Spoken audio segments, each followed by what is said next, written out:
Isang karimari-marim na pagdukot ang naganap sa lungsod Veritia. Ang biktima ay iniulat na, ang kasintahan ng punong inspector. Ethan, inuutusan kitang pakawalan si Clara agad. Kahit nagpakasal ang tatay ko sa nanay mo, hindi kita kinilala, aking kapatid. Ethan. Sinong nagsabing kailangan mong ituring akong kapatid?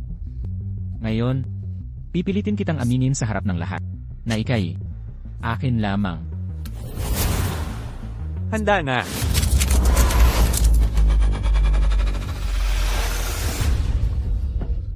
Inspector Allen, kaya kong baliin ang mga patakaran. Pero huwag mong limutin. Ikaw ay hindi.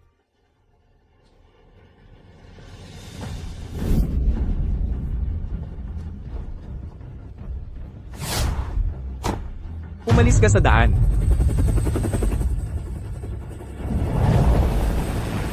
Isa kang baliw.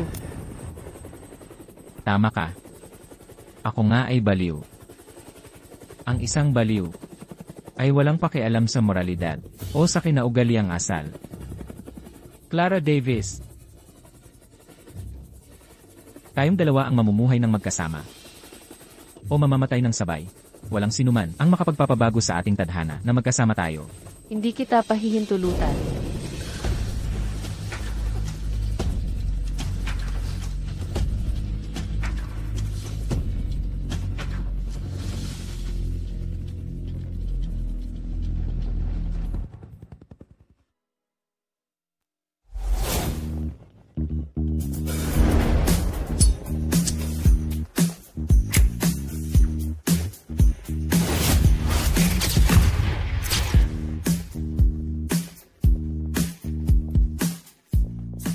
Ethan, kahit na ngayon ang aking kasal. Kay G. Davis, kailangan mo munang hanapin. Ang anak ni G. Davis, si Clara Davis. Bitawan mo ako. Pakawalan mo ako.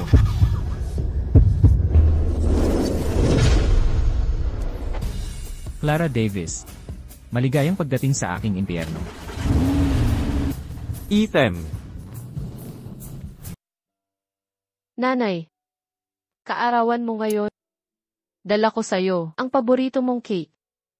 Itong puno ng balete ay puno ng marami nating magagandang alaala. Lumaki na ito ng husto.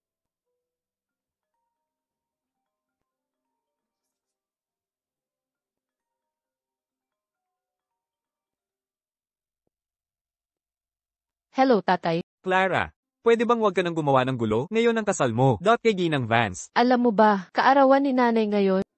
Pinili mo magpakasal sa iba ngayon. Clara, ako. Pag-usapan natin lahat pag uwi mo. Bitawan mo ako. Bitawan mo ako. Bitawan mo ako. Tagapagmana ng pamilyang Davis. Malaki ang halaga mo, hindi ba? At kaakit-akit pa. Babalaan kita. Huwag mo akong gagalawin. Bitawan mo ako. Huwag kang mag-alala, hindi kami maglalaro. Isa-isa lang tayo.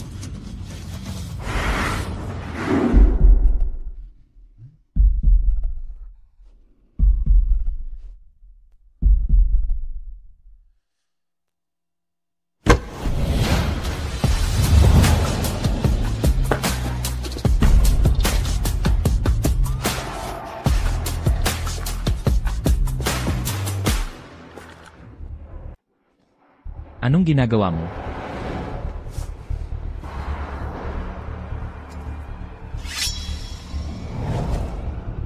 Umalis ka. Gusto mo bang mamatay?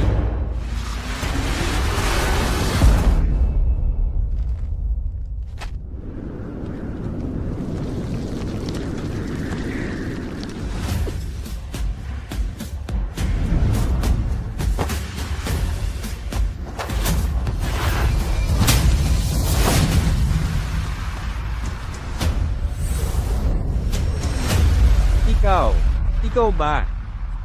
Et Ethan.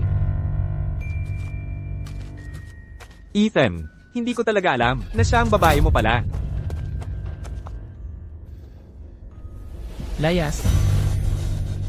Alis. Alis.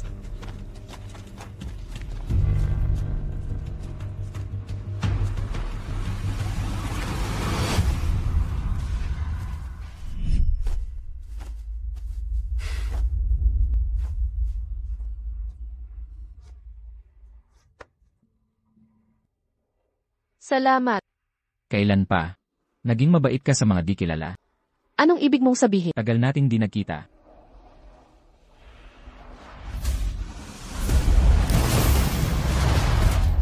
Clara Davis.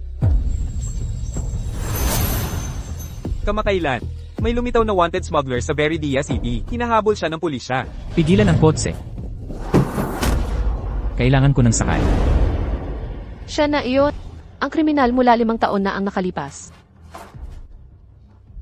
Hindi ba ito ang unang beses na nagkita tayo? Mali ang napagkamalan. Talaga? Sa tingin ko dapat tumawag sa pulisya. Tulad noong 5 taon na ang nakalipas. Tumawag sa pulisya. Tama ba yon?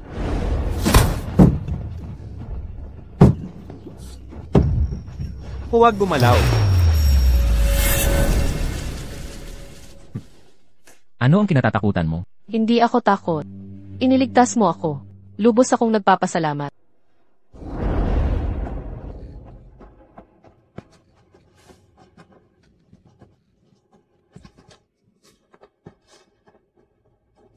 Nagsimula na ang paghahanap. Clara Davis. Nasaan ang tatay ko? Miss Davis, si Ginoong Davis ay nasa Hardy. Tatay, Clara, sa wakas, bumalik ka na. Anong nangyari sa'yo? tatay. Hindi mo akalaing muntik na mangyari sa akin. Clara, ang aking kapatid.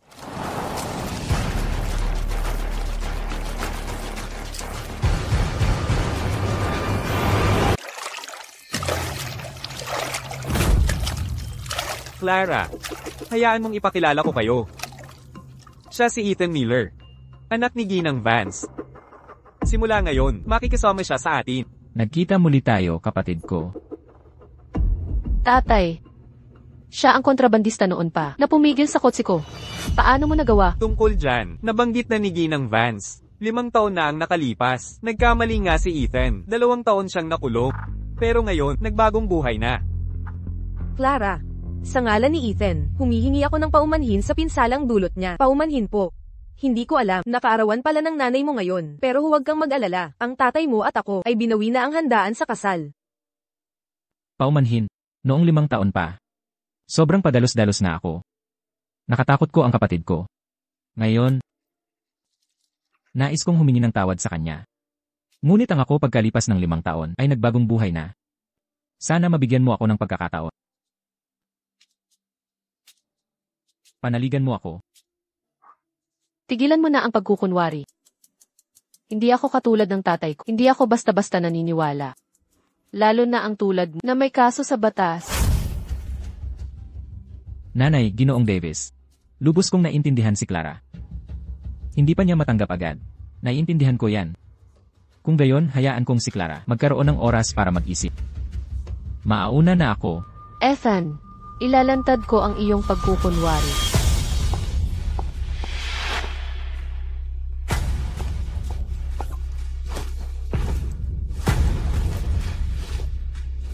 Ano ang hinahanap mo? Isang hakbang pa at hihiyaw ako. Habang lumalakas ang hiyaw mo, lalo akong nasasabi.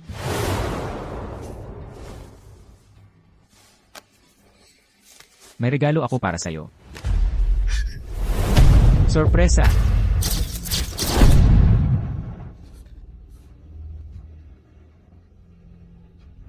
Ikaw ang may kagagawa nito. Ako ang may kasalanan. 5 taon na ang nakaraan, pinatakbo mo ng walang patumangga. At ipinakulong mo ako sa bilibid.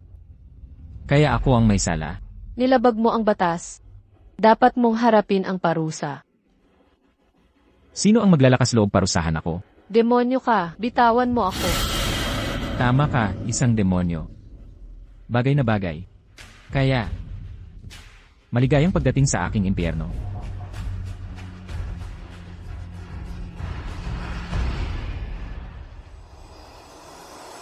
Habang masunurin ka, magpapatuloy ang laro. Ngunit kung hindi ka susunod, Ganito. Sapat na ba itong pagsunod? Kung ganyan ang usapan, at hindi ako makatakas, bakit hindi tayo maglaro?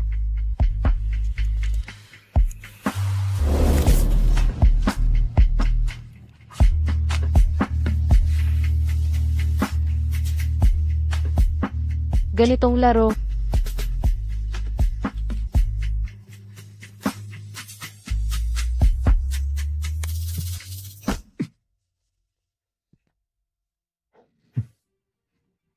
Pasensya na, hindi ako marunong sumunod.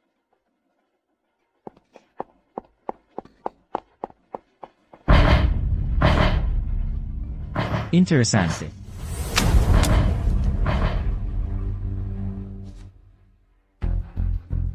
Hindi pa niya matanggap. Naiintindihan ko yan. Sino ang mga ngahas parusahan? Sino? Clara, ako ito.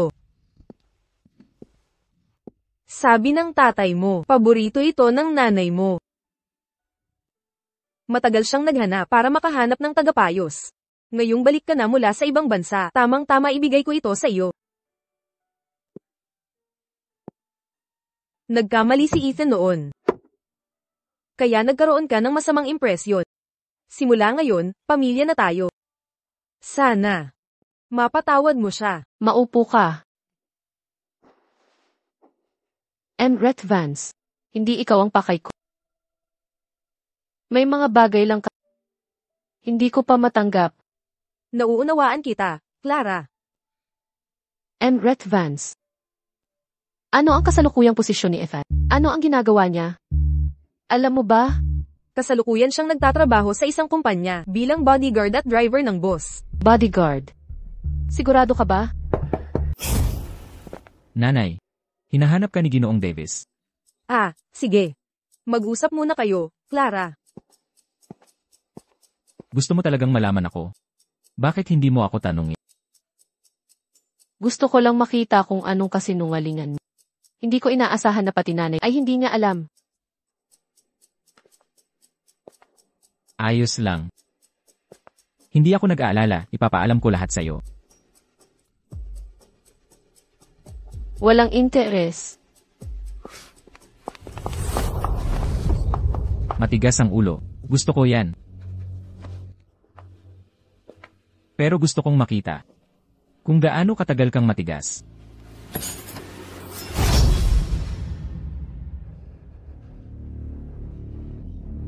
Subukan mong lumapit pa.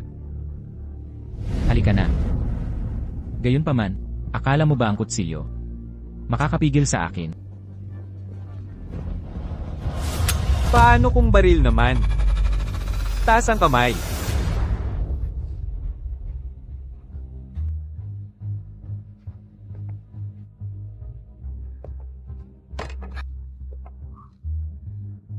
Clara, hindi kita maabot buong araw. Sobrang nag-alala ako sa'yo, kaya nagmadali akong bumalik galing sa labas. Ikaw, lumingon ka.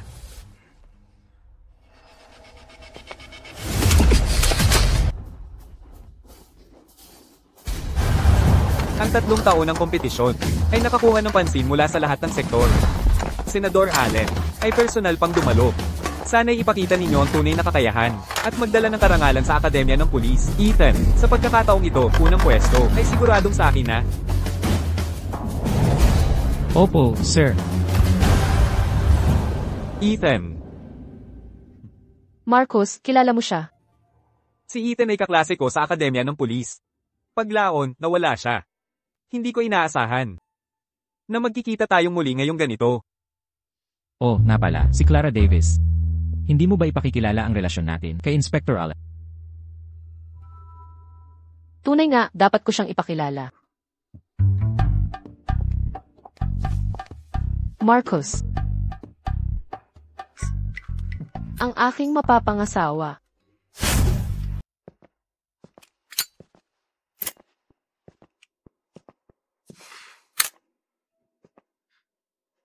Ethan.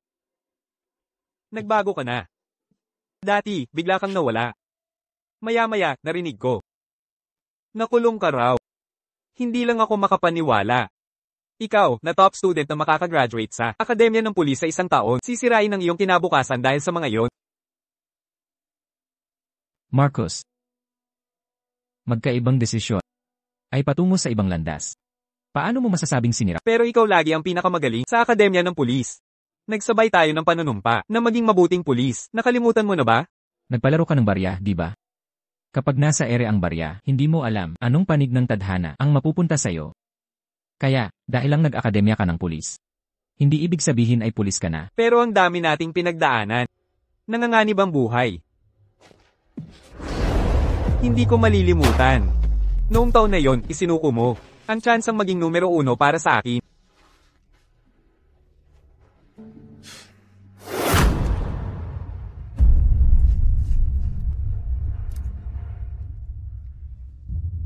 Bawat isa'y may sariling miti. Hindi na tayo nasa isang landas. Inspector Allen. Ethan. Leo. Tulungan mo akong imbestigahan ang Davis Group. Lahat ng impormasyon kay Clara Davis. Clara.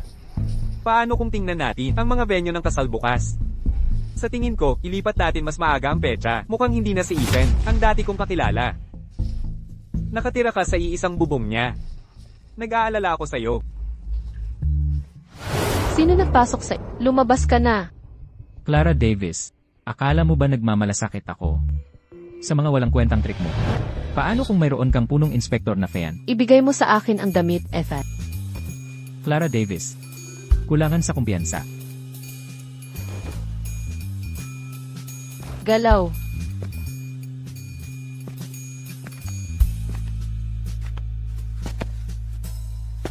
Clara, nasa bahay ka ba?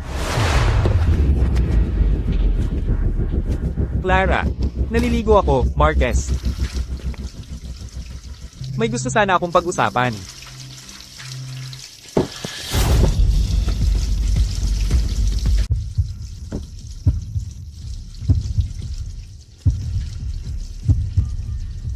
Takot ka ba? Gusto ko sanang pag-usapan ng kasal mamaya. Ikakasal na agad. Magandang balita. Bakit hindi mo sinabi sa kapatid mo? Bakit ko sasabihin sa'yo? Ngayong alam mo na, umalis ka na. Clara, ayos ka lang ba talaga? Ayos lang, napila ilang ako. Marcos, bukas na lang natin pag-usapan yan. Huli na para ngayon. Sige, hihintayin kita sa lobby ng hotel bukas. Tawagan mo siya uli.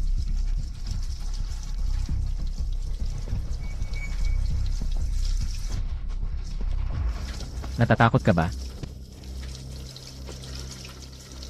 CJ, umalis na ang manonood. Wala nang kailangang umarte. Sino nagsabing umaarte ako? Ano ba talaga ang gusto mo? Hanggat hindi kumpleto ang paghihiganti. Ikaw ay pag-ari lang ng isa. At ako yon. Lumabas ka. Mas mabuti pang tandaan mo. Ang sinabi ko sa'yo.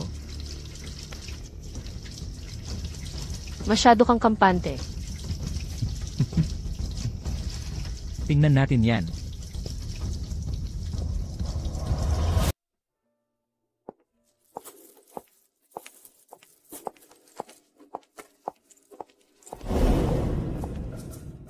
Pupunta para tingnan ang lugar ng kasal. Sasabay ka sa akin. Clara, ito ang pinakamagandang hotel sa Veridia City. Ang aming kasal ay maaaring idaos dito. Ano sa tingin mo? Marcos, sa totoo lang, ako'y...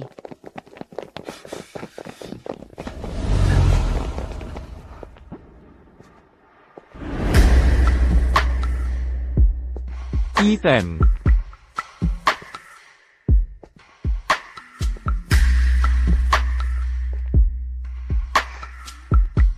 Masyadong simple ang hotel na ito.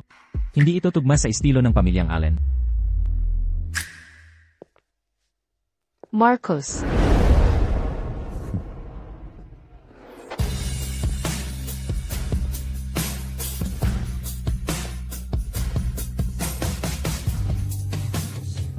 Clara. Tapos, masaya ka ba sa hotel na ito? Ginoong Allen, Binibining Davis. Paumanhin po, ang hotel na ito, lahat ng booking sa kasal sa susunod na 3 taon ay nakuha na. Pero kinumpirma ko kahapon, hindi ba available ang mga petsa?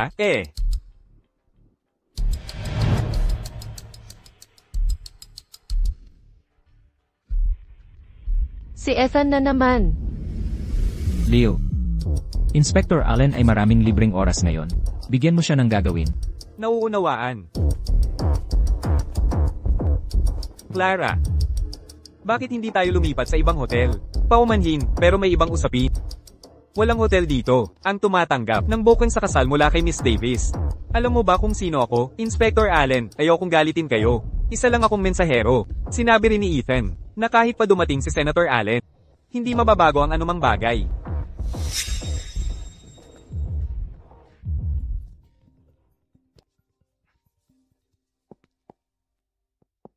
Kailangan kong sumagot ng tawag. Hello. Sige, babalik agad ako. Tumawag lang ang istasyon ng pulis. May gumugulo sa Eastern District. Kailangan kong bumalik agad. Tungkol naman sa lugar ng kasal. Mag-iisip ako ng paraan.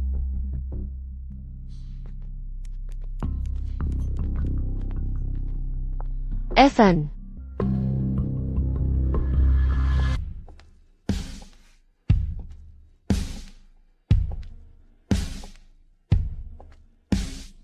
Kasintahan. Ethan. Malalaman mo na kung ano ang ibig sabihin ng pagganti ng ginawa nila. Ethan. At sino siya? Sino ka? Bakit ka katabi ni Ethan? Matagal na kaming nagsasama ni Ethan. Hindi kanya sinabihan. Nagsasama kayo. Mukhang hindi ka talaga niya sinabihan. Tama. Kung tutusin, hindi ito alam ng kahit sinong hindi kasali. Ethan, anong ibig niyang sabihin? Sige na. Gusto kong marinig ang ibang kwento sa pagitan natin. Wala akong pakialam. Natatakot lang ako na di magustuhan ng kasintahan. Paumanhin, hindi siya ang kasintahan ko. Nagkamali ka ng kalkula. Jasmine, papakilala ako. Ito ang stepsister, Clara Davis. Ang relasyon ninyo ay di lang mukhang magkapatid. Clara Davis. Kung gayon, ano sa tingin mo? Ang relasyon natin. Kung gayon, ano ang mas kamukha natin? Ethan, ito ang iyong nakareserbang custom gold card. Pinapayagan kang mag-enjoy lahat ng aming personalized services. Ang regalong pangkasal para kay Marcus at sa akin. Natanggap ko na. Salamat, kapatid.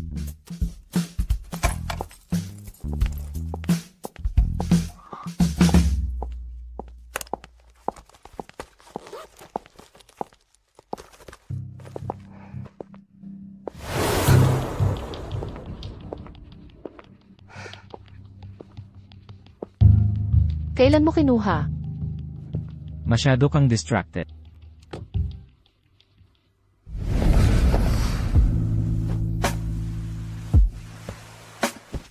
Huwag kang pumalat. Habang mas pumipiglas ka, mas gusto kitang kulungin. Naniniwala ka ba sa akin? Sa loob ng 3 buwan, maaari kong ipawalang bisa ang iyong kasal.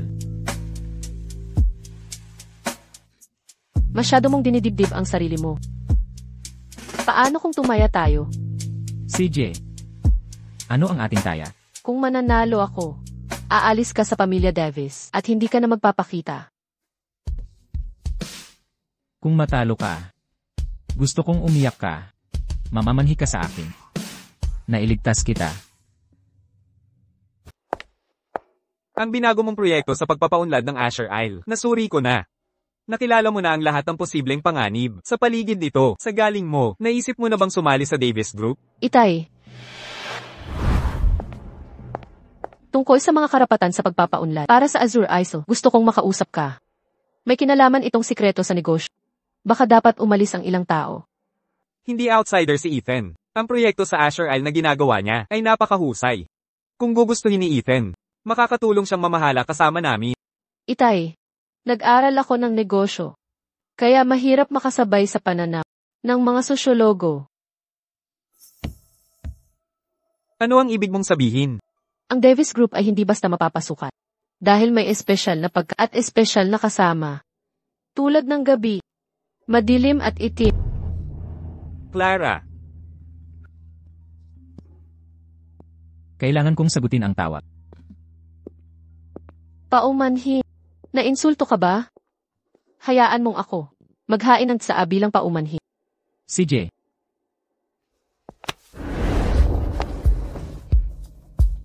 Huwag mong isiping hindi ko alam kung bakit ka lumalapit sa pamilyang Davis. Mas mabuti pang lumayo ka sa tatay ko at sa pamilyang Davis. Sige pa. Okay lang sa akin ang gumawa ng eksena. Sa harap ng tatay mo.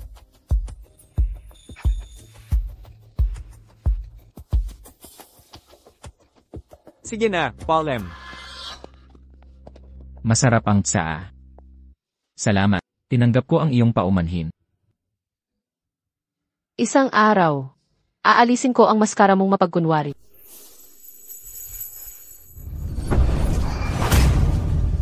Kung matatalo ka, paiiyakin kita. At magmamakaawa ka. Nailigtas kita. Sorpresa.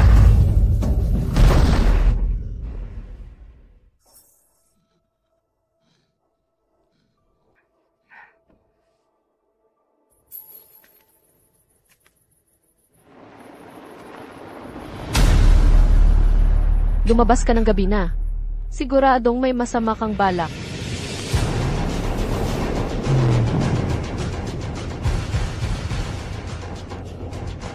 Iniisip mo'y iyo ang daan.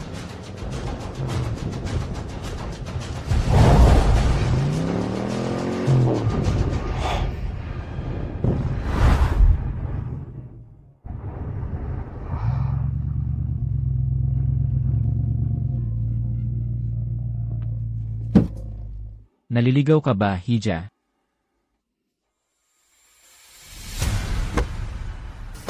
Iniisip.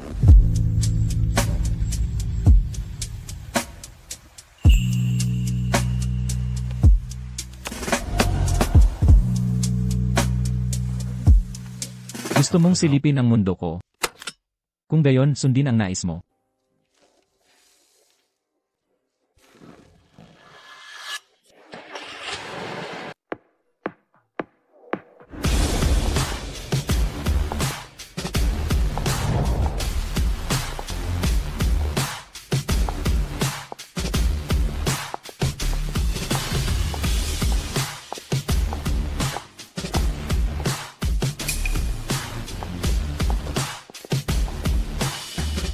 Kumusta, Ethan? Magandang araw po. Pambata. Anong problema? Hindi pa huli para kilalanin. Ako bilang kapatid mo ngayon. Ethan, ang pinuno ng logistics company ay pumayag sa money laundering. Dumating na ang kargamento sa port doon. Tungkol naman sa Davis Group. Tama na. Iniimbestigahan pala ni Ethan ang Davis Group. Paano naman ang The Crimson Syndicate? Nasa loob sila. Sigurado ka? Sumama ka sa akin.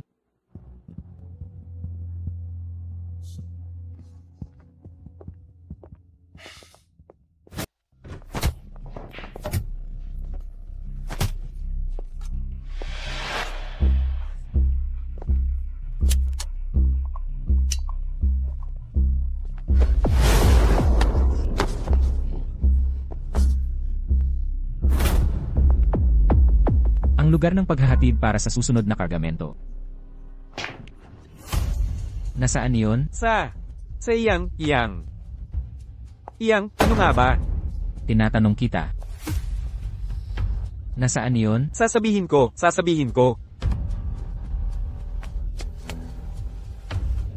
Ang susunod na kargamento. Ang lugar ng susunod na kargamento ay nasa. Ethan, alam ng lahat ang sinasabi sa labas. Wala kang awa. Kahit sabihin ko ang lugar ng paghahatid. Papayagan mo ba akong makaalis ng buhay? Iniisip mo bang ang isang babae ay makakapagbanta sa akin? Ang babae mo. Kung mamamatay ako, may isasama ako.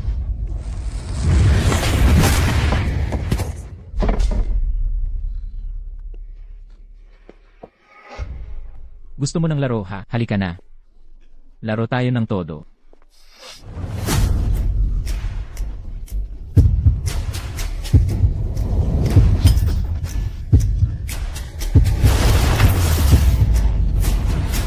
Warehouse 7, Port Don. 3:00 ng madaling araw sa Makalawa. Ethan, saan natin siya ililibing? Pakawalan mo siya. Hindi mo ako papatayin? Bago ako magbago ng isip. Umalis ka na. Akala ko si Ethan ay gagawin ito ng marahas. Pero, Ethan, sino ka ba talaga?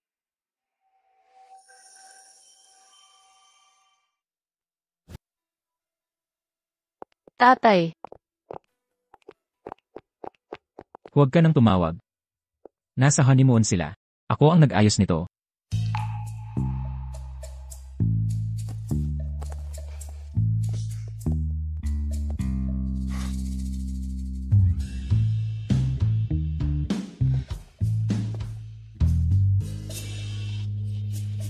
Walang signal sa eroplano, di ba?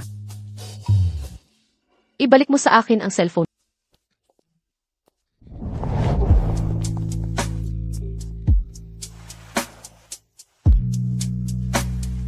Huwag kang gagalaw.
Diyos ko, ano itong mga kalat na bumabara sa isip ko? Kailangan kong makuha ang phone ko. Ethan, daloy ng pera ng Davis Group sa ibang bansa. Walang problema sa ngayon. Ipagpatuloy ang pag-follow up. Kumpirmahin kung may kinalaman sa underground banking. Dumating na ang kargamento sa port doon. Tungkol naman sa Davis Group. CJ, Ang Asher Isle Development Project na inayos mo, nasuri ko na ito. Kahit ang mga kalapit na panganib ay nabigyan diin. Talagang may masamang intensyon si Ethan sa Davis Group. Sino?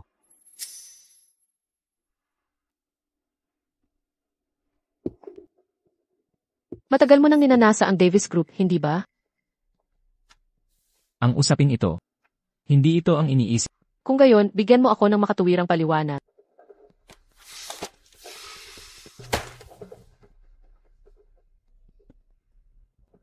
Walang dapat ipaliwanag. Tama ka. Para sa paghihiganti, matagal ka nang nagbabalak. Nirisk mo pa ang kaligayahan ng iyong ina. Ang usaping ito ay wala itong kinalaman sa aking ina. Noon, ako ang nagtulak para makulong ka sa state penitentiary. Ang aking ama, wala rin itong kinalaman. Kung gayon, bakit siya at ang Davis Group ang idinadawit?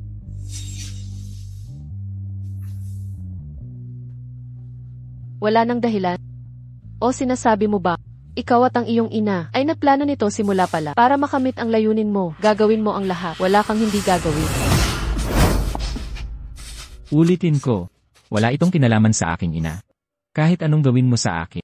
Pero huwag mo lang siyang isama. Kaya pamilya mo karapat dapat mahalin, pero pamilya ng iba karapat dapat planuhin. Ethan, huwag mong kalimutan. May kahinaan ka rin. Nagbabanta ka ba? Huwag mong subukan ang aking hangganan. Sinasabi ko. Ang iyong ama, ang Davis Group. Lahat sa paligid mo, isang kumpas lang, magiging abo silang lahat anumang oras. Naiintindihan mo? CJ, kung gayon, maging abo tayong lahat.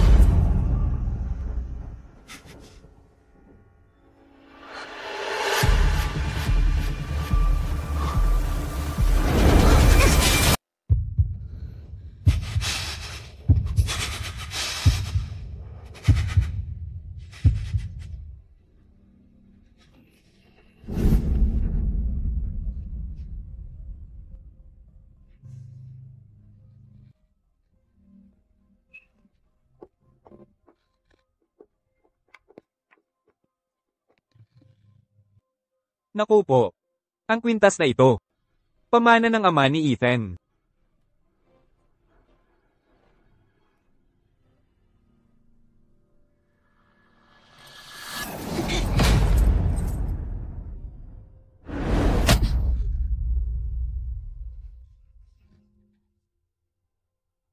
Ethan, sinalakay ang Crimson Syndicate. Hindi ko alam saan nakuha ng pulis ang info. Naunahan pa nila tayo. Sige, naintindihan ko.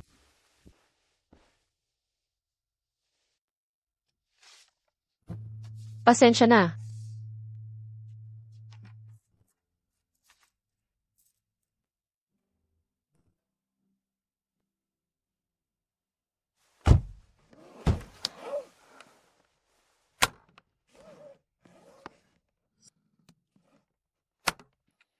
Talaga binura niya ang ebidensyang palihim na kinuha.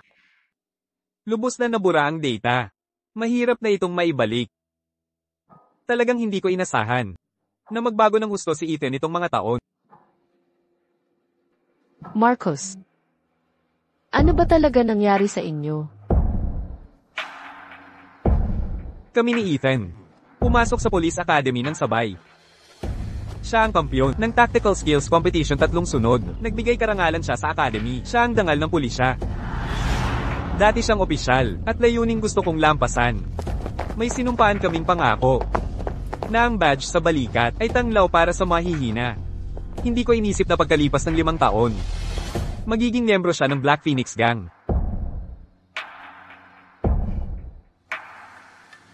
Nakikita ko na. Talagang malapit kayo. Clara. Kahit kapatid ko si Ethan. Kung matibay ang ebidensya, susunod ako sa batas. Saan mo ako dadalhin? Para mamili ng damit panukal. Dati, gusto ko sana sa'yo magbigay ng sorpresa.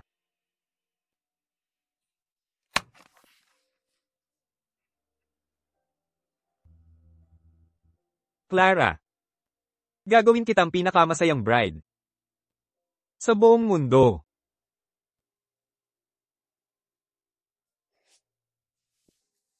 Tungkol sa engagement natin, matagal ko na rin itong iniisip. Pakiramdam ko sa ngayon, makikita lang kita bilang isang kaibigan lang na nakasama ko lumaki. Paumanhin. Ayos lang. Nauunawaan ko. Clara, paano kung ganito? Maaari tayong magkaroon ng peking kasal, kahit man lang. Makatulong ito sa'yo na matakasan si Ethan. Ang dapat matapos, tapusin na.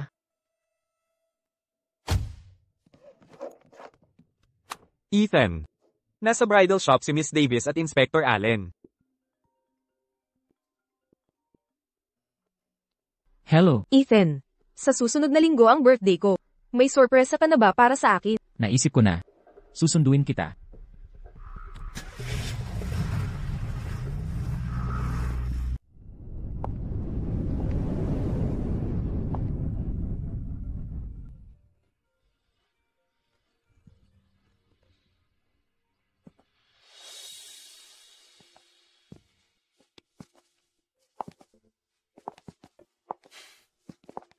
Clara. Ang ganda mo sa wedding dress.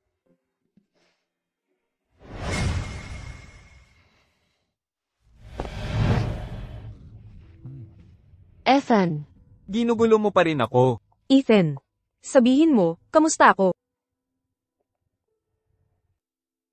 Miss Davis. Ang liit ng mundo, nakita kita rito. Kasintahan. Bagay na bagay. Sang-ayon ka, Ethan. Kunin si Miss Forrester at ayusin ang damit. Sige. Clara. Kailangan kong sagutin ang tawag. Hintayin mo ako. Gagamitin mo ba ang kasal? Para takasan ang realidad.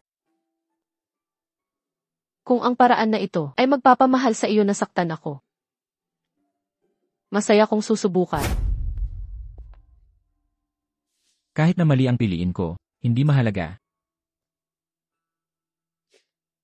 Tungkol sa kasintahan mo lang sa pangalan. Kilala mo ba siya talaga? Akala mo maniniwala ako sa kasinungalingan mo? Si Marcus ay angkop na mapangasawa. Mayroon siyang respetadong pamilya at siya'y tunay na gentleman. Nananadya ka ba sa akin? Hindi ako nananadya. Nagpapaalala lang ako. Oras na para tapusin na natin ito. Tapos na. Gusto mong malaman kung ano ang kasintahan mo? Ang sinasabi sa telepono. Ang kasal ay maaaring magbago. Gamit ang Azure Isle Development Project para pigilan ng Davis Group. Nagsasalita ka ng walang kabuluhan. Bitiwan mo ako. Bitiwan mo. Clara Davis. Anong ginagawa mo? Magtanong ka kay Ethan tungkol dyan.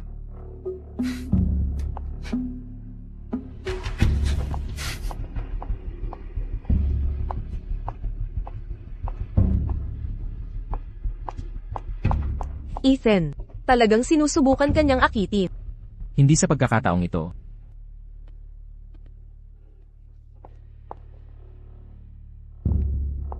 Hoy. Clara Davis. Mahahalata ko na hindi ka interesado kay Ethan. Matutulungan kitang tapusin ang relasyon nyo. Excuse me, Miss Forrester. Hindi ako interesado sa tulong. Alam kong tatanggi ka. Pero mayroon akong isang bagay na gusto mong malaman. Hindi kita tinutulungan dahil sa kabaitan. Dahil ayoko ng ibang babae na lumalapit kay Ethan.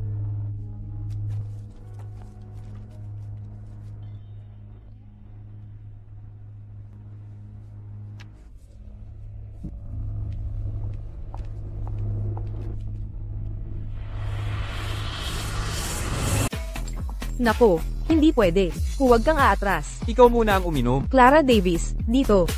Sino siya? Alam kong darating ka. Ano ang gusto mong sabihin? Huwag kang mainip.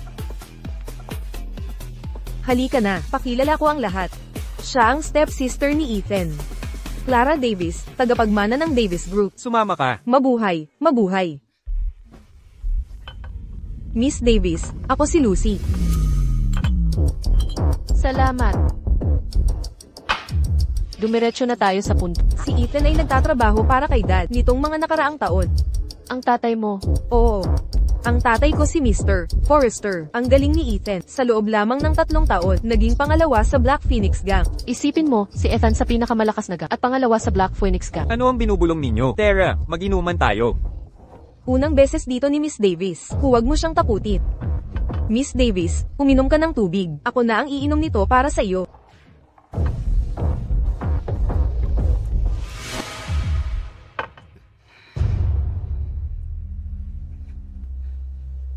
Bakit? Mainit ang buong katawan ko.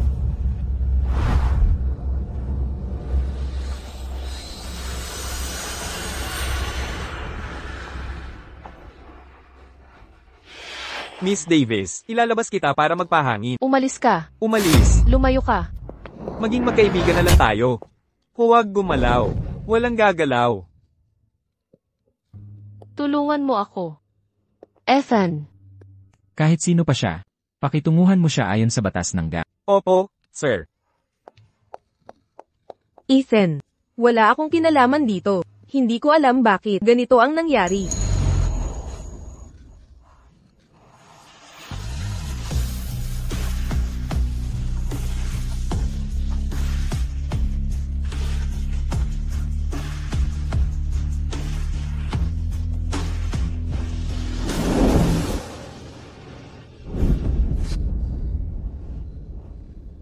Ang init ko. Ang init. Kukuhanan kita ng yelo. Huwag mo akong iwan. Ang init.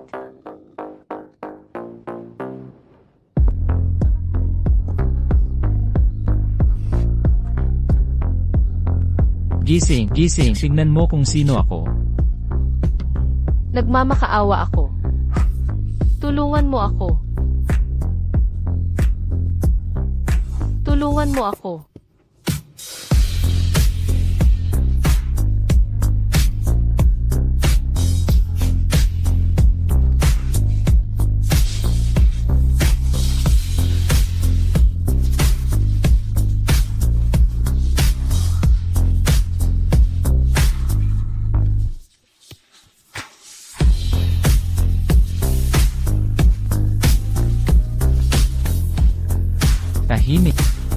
Mabuti ka rin agad.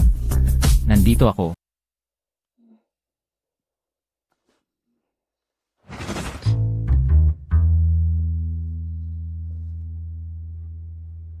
Kagabi.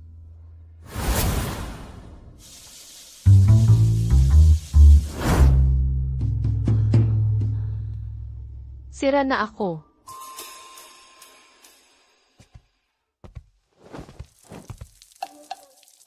Akala mo ba hindi ka nakikita?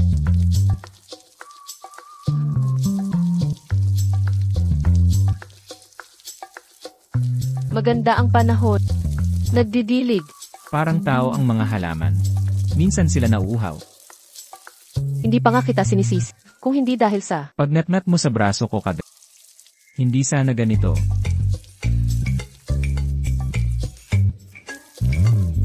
Heto ang para sa matalas mong dila.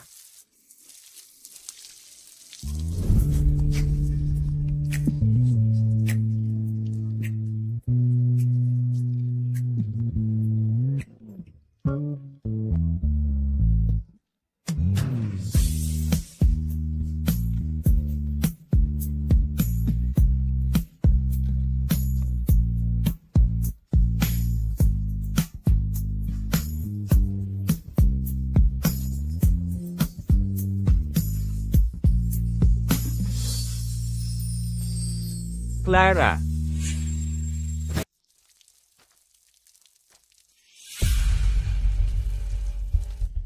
Anong ginagawa ninyo? Naputol ang tubo. Inaayos. Isang magandang aksidente. Sinira mo lang. Nakaka-bad trip. Ethan.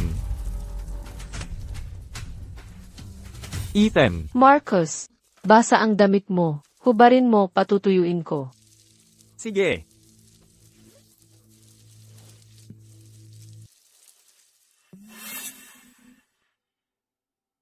Marcus, anong peklat yan? Wala lang. Noong taong iyon, sa tuwing 3 taon, kompetisyon ng Police Academy, si Ethan ay nagpatrap para manalo.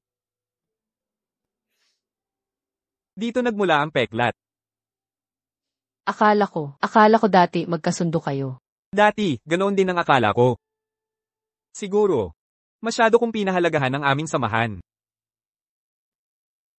Ethan, ang investigasyon mo tungkol kay Miss Davis ay may resulta na.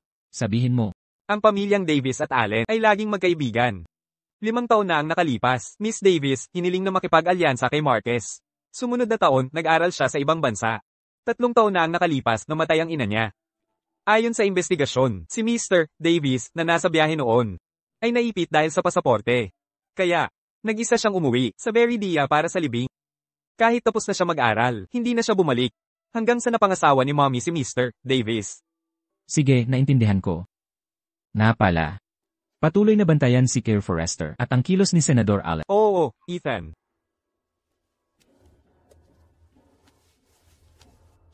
Marcus, mag-ingat ka.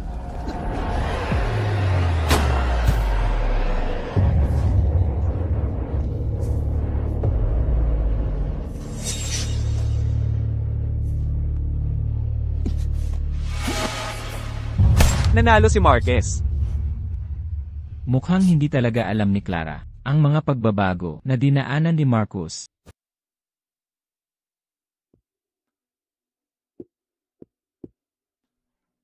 Huwag kang mag-alala. Magiging okay ka rin agad. Nandito ako. Ethan, saan natin siya ililibing? Hayaan mo na siya.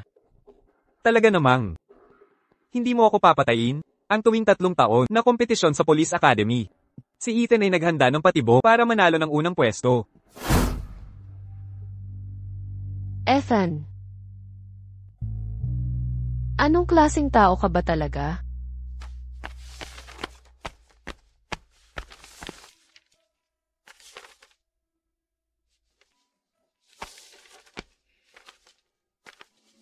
Pwede ba tayong mag-usap? Tungkol saan? Ano ang tinitingnan mo?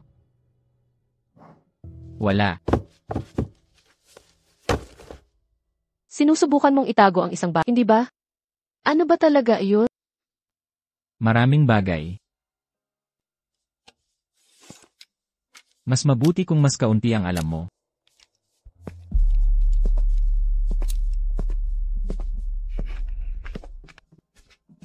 Kung gayon, masasabi mo ba sa akin? Ang second in command ng Black Phoenix Gang. O ang dalisay at inosente na kumikilos bilang inosenteng bodyguard at driver ng mga magulang natin. Alin doon ang tunay na ikaw? Paano kung sabihin ko sa'yo na wala sa kanila ang tunay na ako? Mag-ingat ka. Leo. Ayos ka lang ba?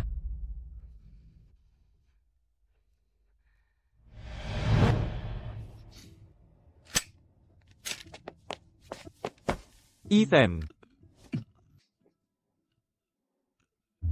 Jake.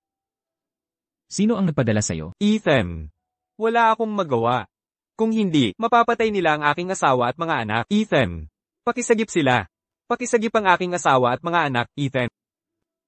Leo. Dalhin siya sa istasyon ng pulis.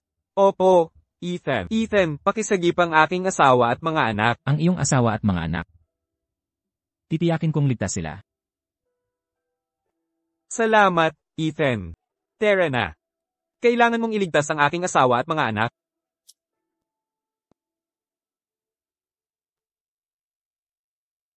Ethan. Sino ang nagpadala kay Jake? Hindi mo gugustuhin marinig ang pangalan ng taong iyon mula sa akin. Kung hindi ako nagkakamali, gusto ni Ethan sabihin na si Marcos. Ano ang eksaktong nangyari sa pagitan nila? Salamat sa pagligtas mo sa akin. Clara, isang araw, ipapakita ko sa'yo ang tunay na kulay ni Marcos. Dahil nagpapasalamat ka sa akin. Paano mo plano? Ipakita ang iyong pasasalamat.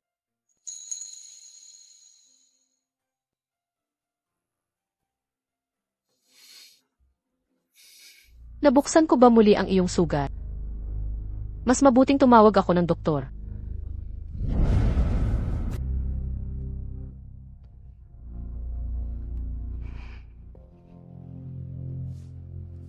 Kukuha ako ng tubig.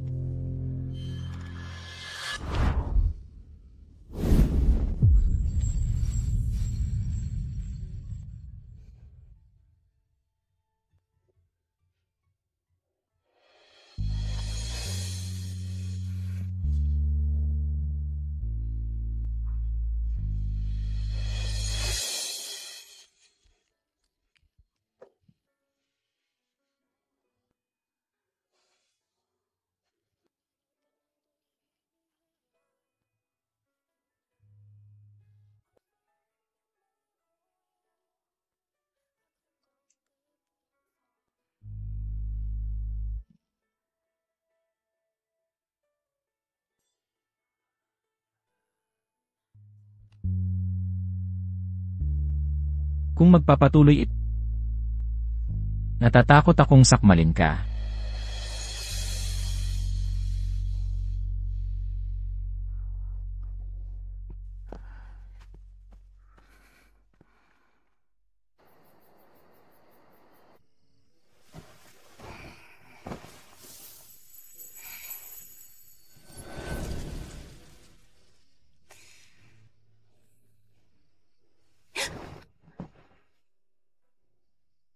Anong ginagawa mo? Anong ginagawa mo rito? Ipinapaalam ko lang. Mula ngayon, ako ang iyong personal na bantay. 24 paghahati 7.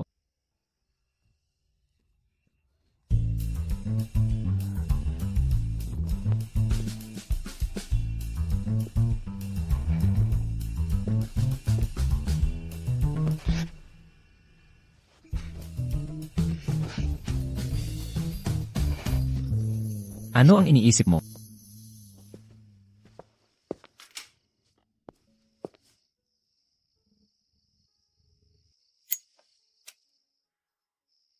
Natutulog ka na nakabukas ang ilaw?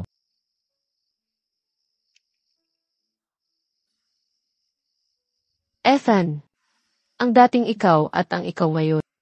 Alin ang totoo? Tatay. Tatay, and Ret Vance. Bumalik na kayo mula sa inyong bakasyon. Oo, kami na. Tingnan nyo. Tingnan niyo kung sino pa ang nandito.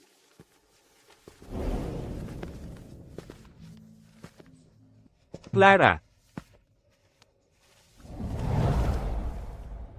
Pakakasalan mo ba ako?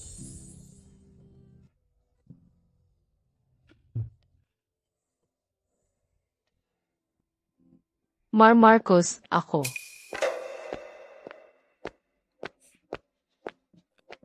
Ethan.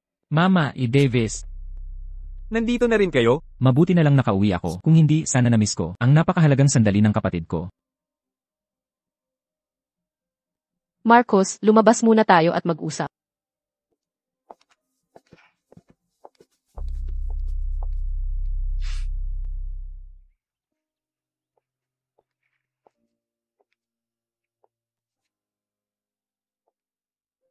Marcos, hindi ba tayo nagkasundo na ito ay pawang pakunwa? Oo, Clara. Pero nangako rin ako sa'yo. Natutulungan kitang tanggalin si Ethan. Sa pamamagitan lang ng pag-propose sa'yo sa harap ng lahat, mas seryosohin ito ni Ethan. At saka mo siya tuluyang matatanggal. Marcos, sa totoo lang ako'y. Clara. Inspector Al. Pareho naming mga magulang, kakagaling lang sa bakasyon. Miss na miss nila si Clara. Mukhang mali ang araw na pinili mo ngayon. Tara na. Hihintay namin kayong umuwi para sa hapunan. Clara.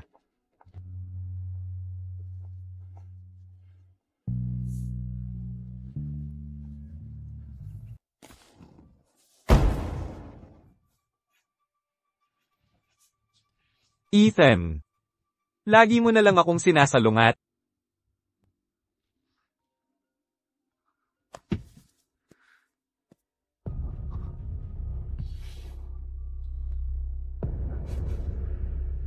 Tatay.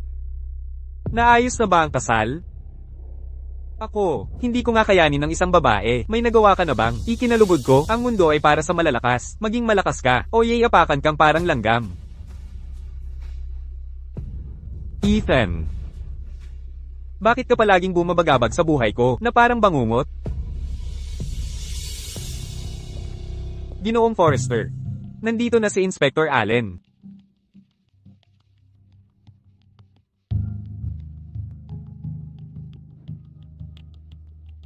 May taksil ka raw sa The Black Phoenix Gang. Ginoong Forrester. Sa lohikal na usapan, wala sa kagawaran ng pulis, ang hindi ko alam.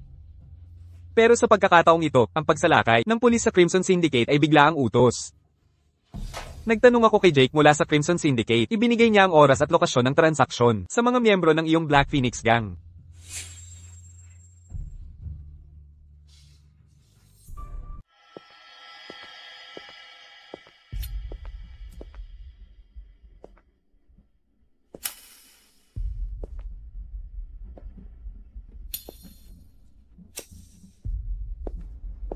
Ginoong Forrester.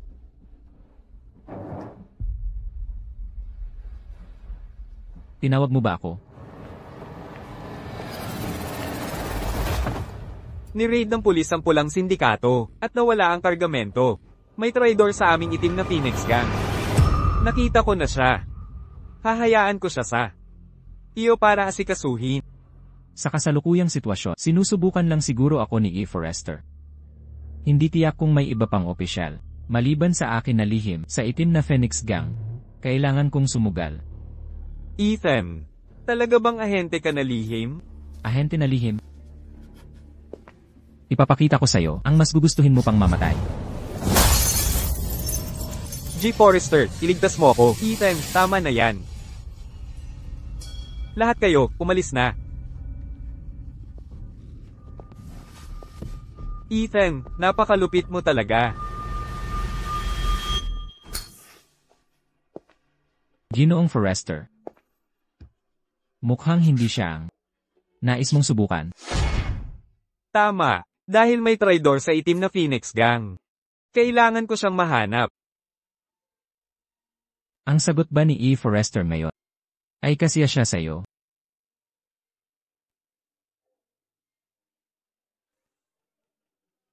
Tulad ko noong bata pa ako. Oo nga. Alam mo ang damdamin ni Jasmine.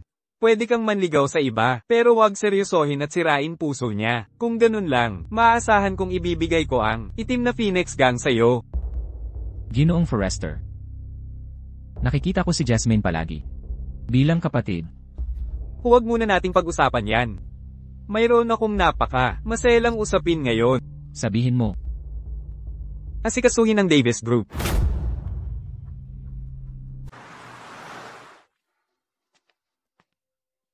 Doktor, kumusta po ang tatay ko? Kumusta po si G. Davis? Bagaman si G. Davis ay kasalukuyan, wala na sa kritikal na kondisyon.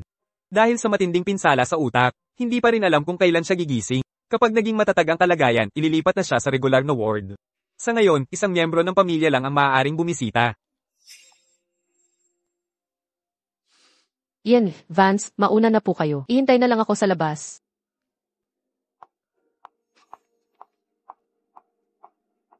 Clara. Si G. Davis, paano siya na-aksidente sa sasakyan? Ang Davis Group ay nasa mahalagang yugto ng pag-unlad. Malapit na rin ang bidding para sa Asher Isle Project. Ano na ang gagawin natin ngayon? Mga Ginoo, huwag kayong mag-alala. Nagtapos ako sa business. Ang proyektong Azure Eyes, hahanapan ko ng paraan na makuha ito. Clara, ano ang silbi ng business major mo? Hindi ka pa naman talaga may hawak na business project. Tama na, Clara. Ipagpaliban muna natin ito. Sino ang pansamantalang mamamahala sa Davis Group? Magkakaroon tayo ng shareholder meeting mamaya para pag-usapan pa natin. Ethan. Tara na. Sir,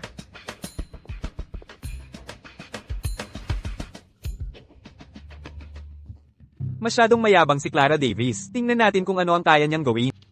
Isa lang siyang baguhang babae. Gusto niyang makipag-agawan sa kontrol sa atin. Sobrang taas ng tingin niya sa sarili. Isang pantasya.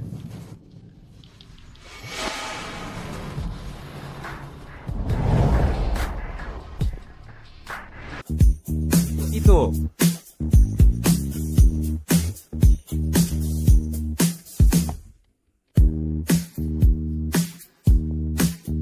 Sino kayo? Sino ba talaga kayo?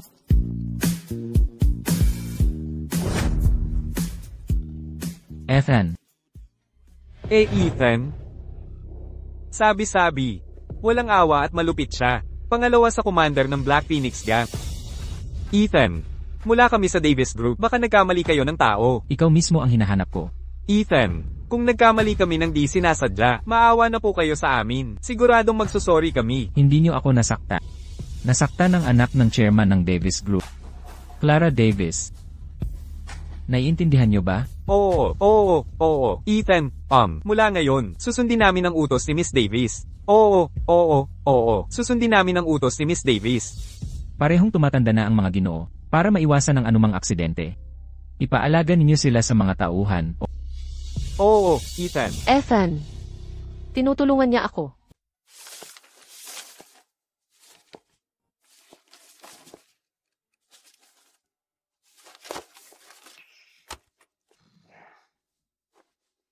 Kaya, hindi siya isang spoiled na mana na walang alam.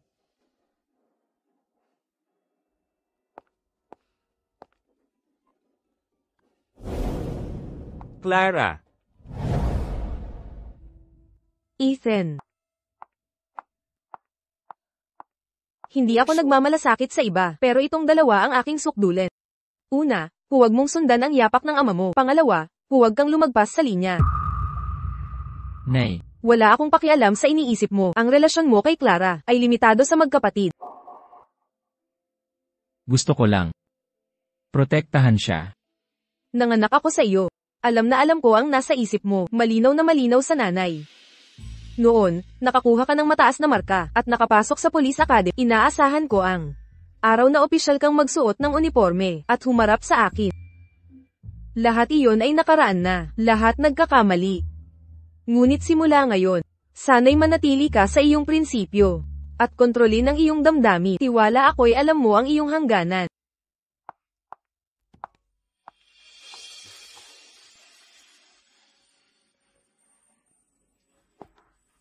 Ethan,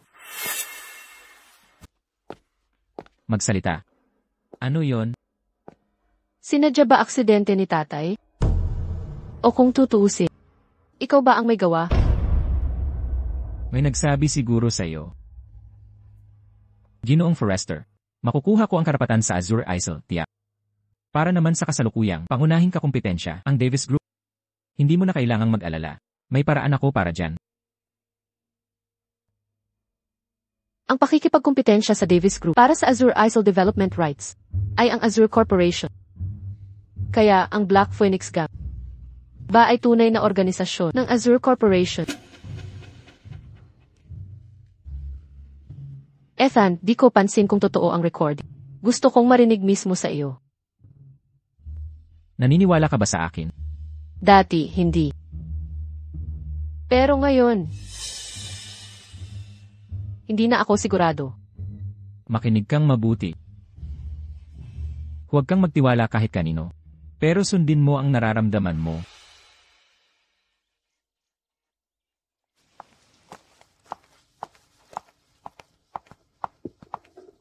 Clara. Clara. Marcos, Lumabas na ang resulta ng investigasyon.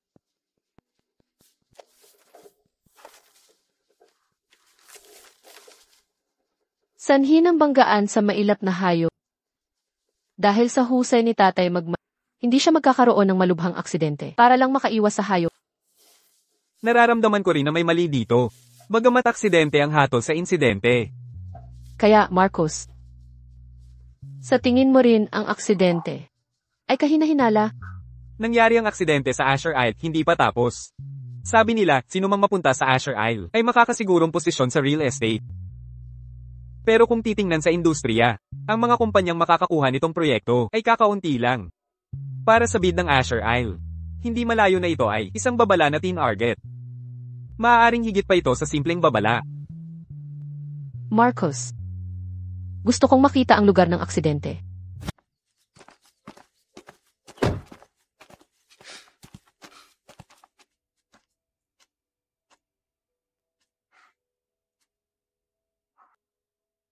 Clara, huwag kang masyadong malungkot. Maghanap tayo ng mas maigi, baka may mahanap tayong bago.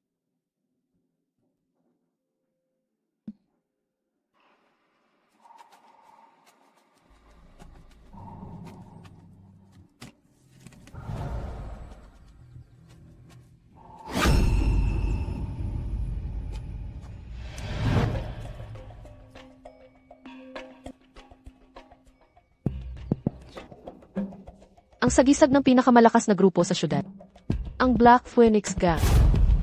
Ang Black Phoenix Gang ang tunay na kapangyarihan sa likod ng Azure Corporation. At ang Azure Corporation ang tanging may lakas na makipagkumpetensya sa Davis Group para sa mga karapatan sa pagpapaunlad ng Azure Isle. Para makuha ang mga karapatan sa pagpapaunlad. Hindi sila titigil sa kahit Clara, iuuwi ko itong ebidensya sa pambansang pulisya. Tapos hihingi ako ng permiso sa mga nakatataas at imbestigahan ko ito.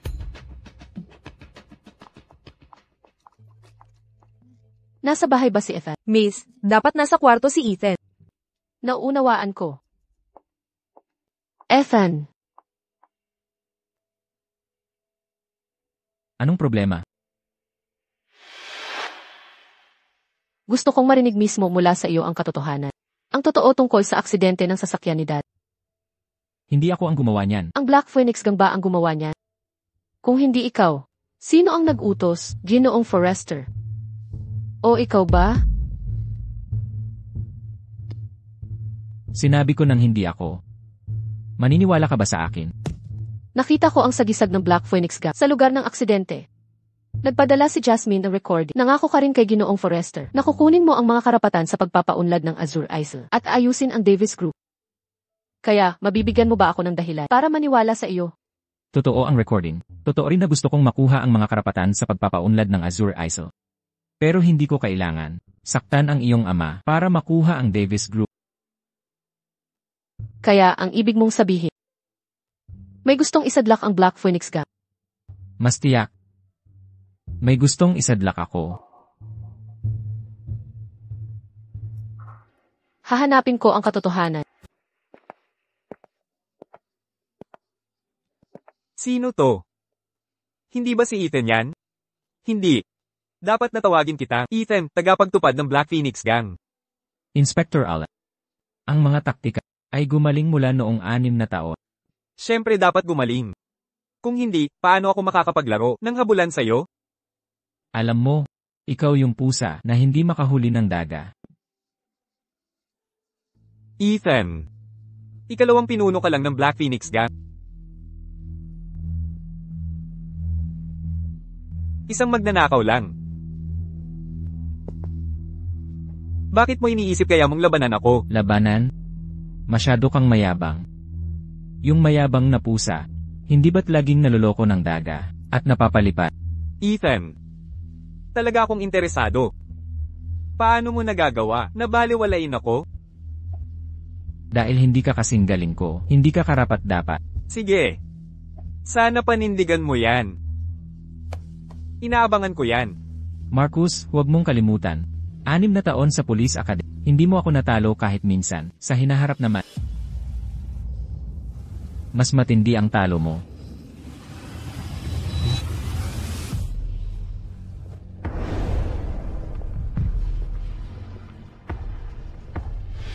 Leo, simula ngayon, magtalaga ng tao 24 paghahati pito para protektahan si Nanay at si Emer Davis. Oo, Ethan. Aayusin ko agad. Lil Forrester at Senator Allen, nagkaroon ba sila ng sikretong pagpupulong? Kahapon, nagpunta si Mr. Forrester at Senator Allen sa golf course ng magkasama. Masyadong malayo, hindi ko narinig ng malinaw. Patuloy mo silang bantayan. Oo, Ethan. Malapit nang lumabas ang daga sa butas.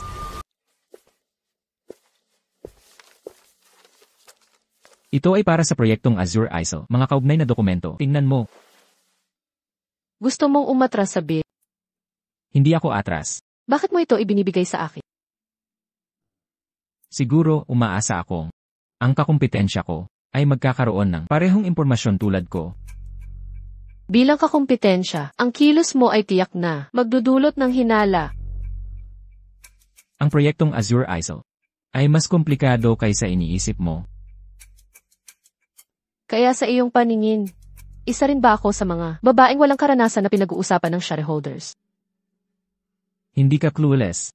Kailangan mo lang mabilis na makakuha ng dagdag na impormasyon. Talaga hindi na kita maintindihan. Kung kaya mo akong intindihin, ay hindi mahalaga. Ang mahalaga ay, kailangan mong makita ng malinaw ang ilang tao.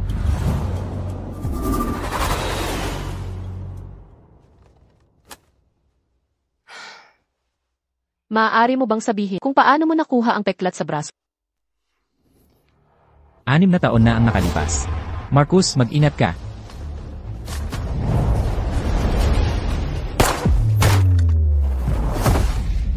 Kaya tayong dalawa ang nagkaroon ng parehong peklat. Paano ang sagisag ng Black Phoenix Gang na nakita ko sa pinangyarihan? Gusto mo bang ipaliwanag?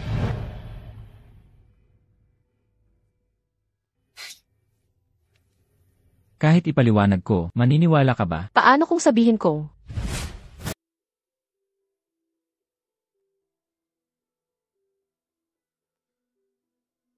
May sariling batas ang Black Phoenix Gang. Maliban kung mag-utos si A. Forrester o ako. Walang nangangahas kumilos mag-isa. Dahil pag nahuli, mahigpit silang paparusahan ayon sa batas ng gang. Si A. Forrester ay talagang maraming ginawang madilim para sa gang. Pero pagdating sa kapakanan ng Azure Corp, hindi niya papayagan ang anumang pandaraya. Sino sa tingin mo ang gustong mag-isabit sa... Kung ako ang lumabas na suspect, sino ang pinakamakikinabang?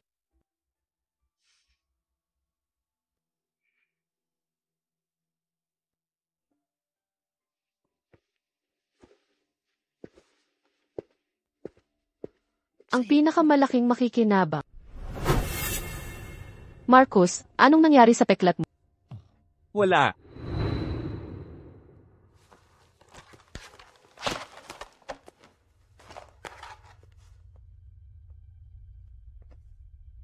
Marcus, magkita tayo.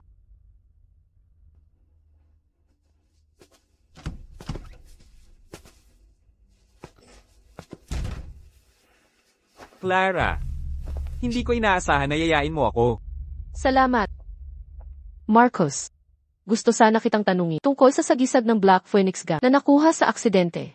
Kumusta na ang investigasyon? May progreso na. Si Ethan ay malakas na suspect. Susuriin ko ang ebidensya 2 araw na ito at pagkatapos ay ipapatawag siya. Pero ang dami sa Black Phoenix ga. Paano ka nakakasigurado na si Ethan iyon? G. Forrester, si Ethan ang nagrepresente sa Asher Corp sa pagbid para sa Asher Isle Dev Project. Siguradong nagbigay siya ng utos na magtagumpay at hindi mabaygo. Siguro si Ethan, para sa bid na ito, hindi siya lubos na kumpiyansa, kaya ginamit niya ang aksidente. Para takutin si G. Davis, para kusang umatras siya sa bid. Kung malalaman mo ako, hindi mahalaga. Ang mahalaga, kailangan mong makilala ng malinaw ang ilang tao.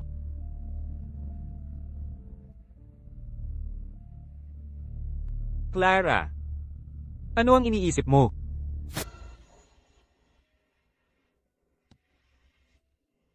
Naisip ko, kung hindi makakasali ang Davis Group dahil sa aksidente ng kotse ni tatay, ang mga karapatan sa Azure Isle ay natural na mapupunta sa Azure Corporation. May iwan din si Ethan bilang suspect.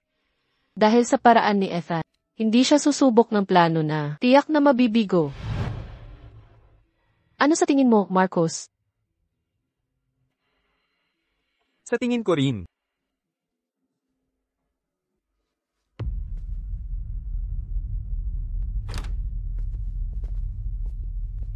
Clara, nandito ka rin. Mayroon lang akong gagawin sa ospital, kaya napadaan ako. Para dalawin si G. Davis. Marcos, ano ang nangyari sa kamay mo?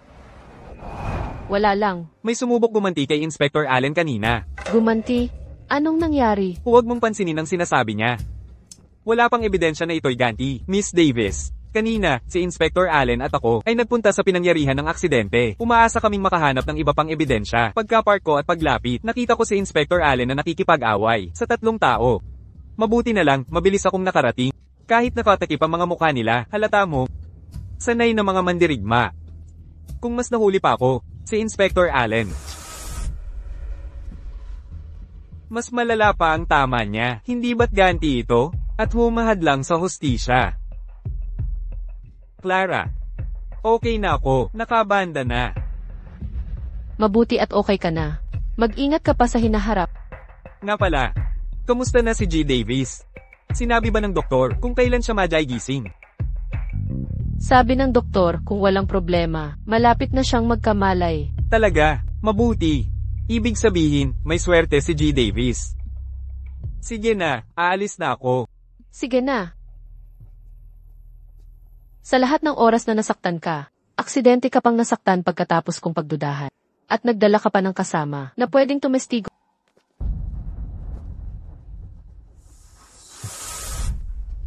Hindi na ako makakakilos sa ward. Bago magising si Richard Davis, kailangan ko nang humanap ng iba. Ethan, umalis na si Inspector Allen. Paano ko nagawang magluwal ng isang napakatangang bagay? Ayos lang kung hindi magising si Richard Davis. Pero kapag nagising siya, makikita ko kung paano mo lilinisin to. Sa nakalipas na 2 dekada, anong nagawa mo para mapasaya ko? Pinag-aral kita sa Police Academy 4 na taon. Si Ethan, laging numero 1 taon-taon. Ikaw, palagi kang pangalawa. Hindi. Teka. Isang beses ka lang nauna nitong huli. Dahil lang yon sa pagkakulong ni Ethan, na nagbigay sa iyo ng pagkakataon. Akala mo kaya mo, makipagsabayan kay Ethan. Pero anong nangyari? Ginamit mo pa ang kalahati ng buhay ni Richard Davis para sa sarili mong hukay. Wala ka sa antas ko. Ano pa bang magagandang bagay? Hindi mo kayang gawin yan.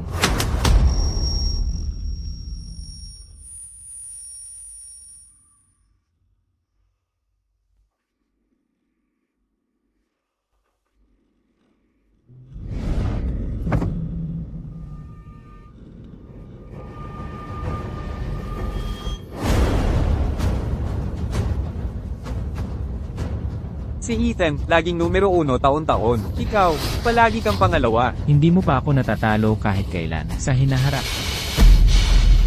Mas malala ang pagkatalo mo. Ethan. Susunod. Ikaw o ako na lang. Oras na para malaman ng nanay mo kung sino ka talaga. Ethan. Kunwaring pinsala ni Inspector Allen, talagang kapanipaniwala. Kahit gaano pa kapanipaniwala, hindi nito malilinlang si Miss Davis. Kaya naman, sa tingin mo kailangan natin magpadala pa ng mga tao sa ospital? Hindi kailangan. Nandito sila kahapon, siguro ay napansin na may tao sa paligid. Kaya hindi sila susugal. Pupuntahan ko si Miss Davis. Sige, Ethan. Tapos, ihi muna ako. Tatay, sobrang nalulungkot ako nitong huli. Mga taong akala ko'y mapagkakatiwalaan ay naging puro kasinungalingan. May taong tila lubos na kasuklam-suklam ay mayroon palang prinsipyo at paninindigan. Hindi ko na makita ng malinaw, tatay. Tila mahirap para sa akin ngayon na gumawa ng tumpak na paghusga. Natatakot din ako na makasakit sa mga hindi dapat masaktan. Tatay, maaari mo bang sabihin sa akin, sa sangandaang ito, ano ang dapat kong piliin?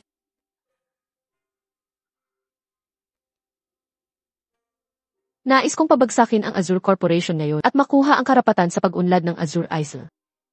Pero maliit ang tsansa. Ngunit hindi ako susuko. Hindi lang ito para sa Davis Group. Napakarami ng magagandang alaala ni Mama at ako doon. Clara, kaya ang iyong pagpupumilit sa proyekto ng Azure Isle ay para pangalagaan ang masayang alaala mo at ng iyong ina. Tatay, ano ang dapat kong gawin ngayon? Maaari mo bang sabihin sa akin? Tatay. Doon. Napakaraming magagandang alaala ni Mama at ako. Clara, hindi ka nag-iisa. Ang masayang alaala mo at ng iyong ina. Tutulungan kitang protektahan ito.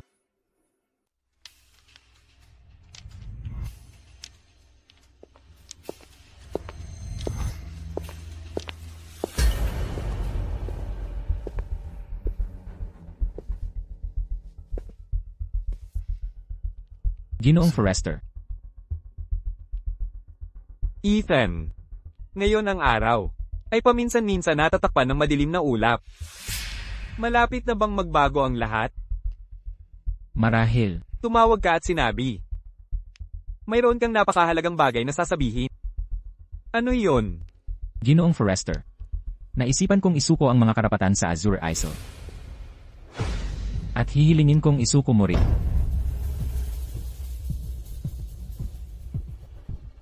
Alam mo ba, kung ang pagkapanalo sa karapatan sa Azure Isle, ang ibig sabihin? Ginoong Forrester. Mula sa aking unang araw, pagpasok sa Black Phoenix Gang hanggang ngayon, 3 buong taon.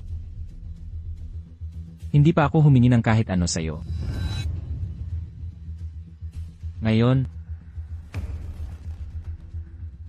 ituring mo itong aking pakiusap. Ang dahilan kung bakit ako susumamo ni Ethan ay walang kinalaman sa pera o tubo. Dahil ba sa isang babae? Personal kong dahilan, wala itong kinalaman sa sinumang iba. Ginoong Forrester. Handa akong tanggapin anumang parusa mula sa iyo. Tanggapin ang anumang parusa mula sa akin? Gaano ka kasigurado? Napapayag ako? Hindi ako sigurado. Sumusugal ako.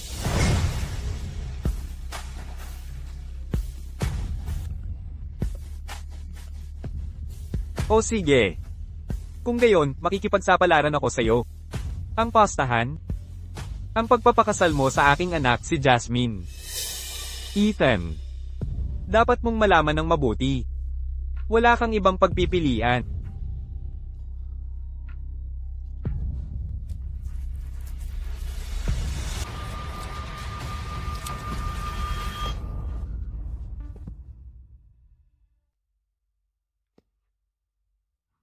Sang-ayon ako. Mapagpas siya. Inaasahan sa pangalawang pinuno ng Black Phoenix Gang. Hindi nagpapaliban pagdating sa negosyo, sa loob ng 1 linggo. Kayo ni Jasmine, magdaraos ng engagement, opisyal na kasal, 6 na buwan pagkatapos.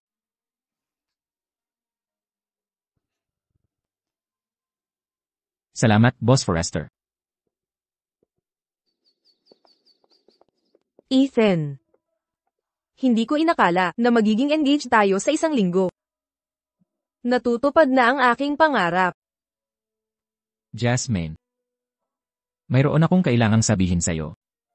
Ano iyon? May mahal na akong iba. Ngunit dahil ipinangako ko kay Boss Forrest, tutuparin ko ang aking pangako. Ngunit sa ating dalawa, ito ay magiging kasal na lamang sa pangalan. Ethan. Clara. Ang lasa ng hinagpis. Oras na maranasan mo rin ito. Nay, nandito ka na. Siya, Luhod ka. Sabi ko, luhod ka.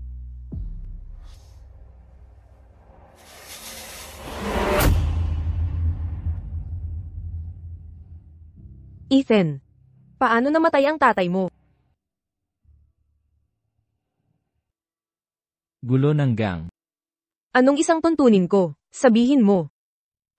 Huwag na huwag mong gagayahin ang tatay mo. Nay, hindi ito ang iniisip. Tumahimik ka.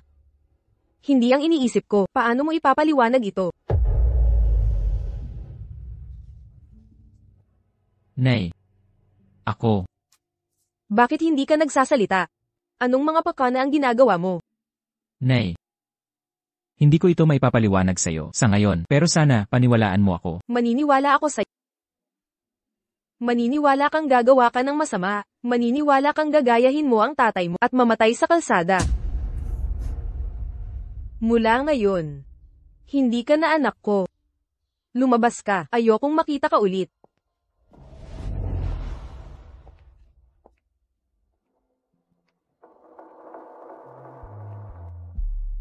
Nay. Nay.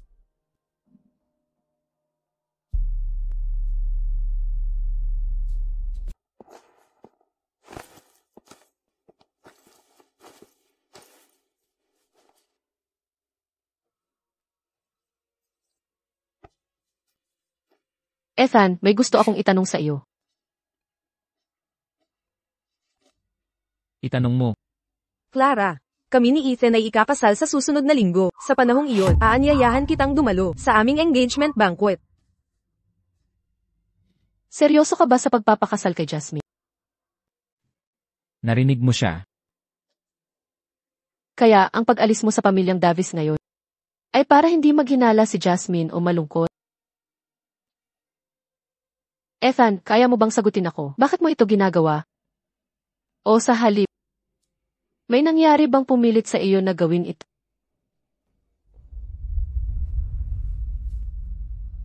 Clara. Ang pagpasok ko sa pamilyang Davis ay para lang sa paghihiganti laban sa'yo.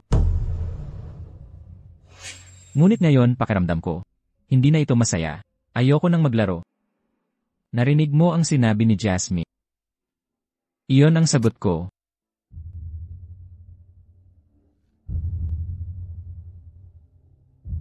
Kaya, lahat ito ay isa lang. Laro ng paghihiganti.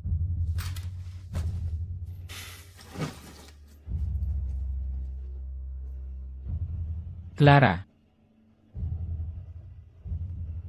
Tapos na ang laro.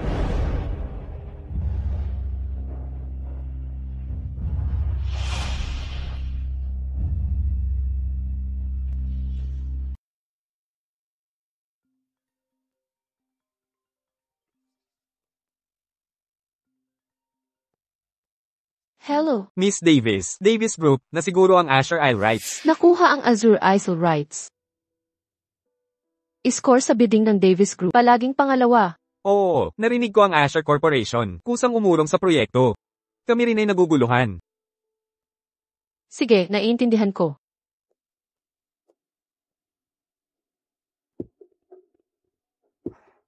Itay, hindi ko maintindihan bakit ang Azure Corporation ay kusang umurong sa bidding. Ayaw isuko ni Boss Forrester ang Azure ISO. Ang impresyon ko kay Ethan ay determinado siyang manalo. Boss Forrester, sisiguraduhin ko ang right sa Asher Isle. May nangyari siguro. Posible kaya. Seryoso ka ba sa pakikipag-engage kay Jasmine? Narinig mo ang sinabi ni Jasmine.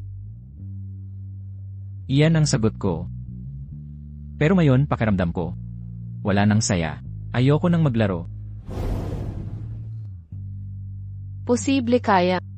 Lahat ng ginawa ni Ethan ay para sa akin pala.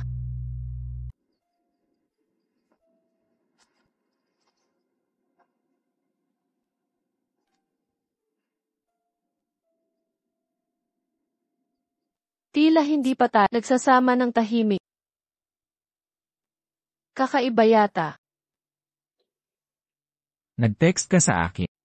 Mayroon ka bang nais? Ethan. Ethan, umurong ang Azure Corp sa bid para sa Azure Ice. Kapalit ba ito ng iyong pangako na magpakasal kay Jasmine? Masyado mo itong iniisip.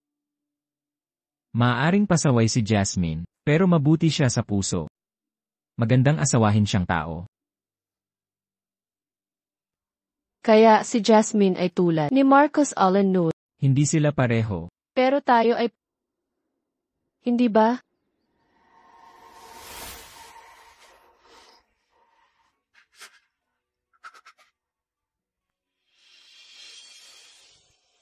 Ethan. Kahit gusto ko talaga makuha ang karapatan sa Azure Isle. Ayokong mapunta ito sa halaga ng kaligayahan mo. Kaligayahan? Depende yan. Masaya ako ngayon. Isa lang akong baliw. Isang baliw na walang pakialam sa prinsipyo o moralidad ng lipunan. Ethan, hindi na kita maintindihan. Anong klaseng tao ka ba talaga? Kung ipapaliwanag ko, maniniwala ka ba? Paano kung sabihin ko na maaaring maniwala ako? Clara, kung mabuhay tayo ng magkasama o mamamatay tayong magkasama, walang makakapagbago ng tadhana na ikaw ay sa akin.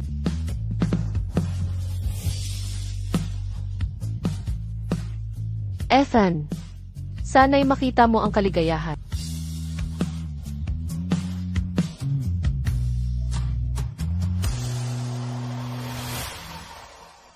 Clara. Paumanhin. Tatay, ang proyekto ng Azure Isle ay umuusad na. At nakakasundo ko naman ng maayos si Imret Vance. Ganito lang kasi, dahil may biglang nawala sa bahay na ito. Pakiramdam ko'y walang laman ang puso ko.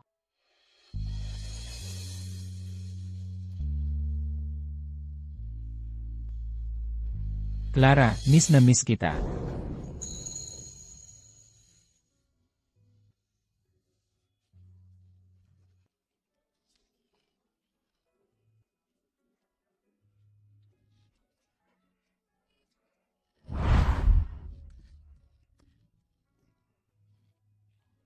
Ito ay para sa iyong mapanlait na dila.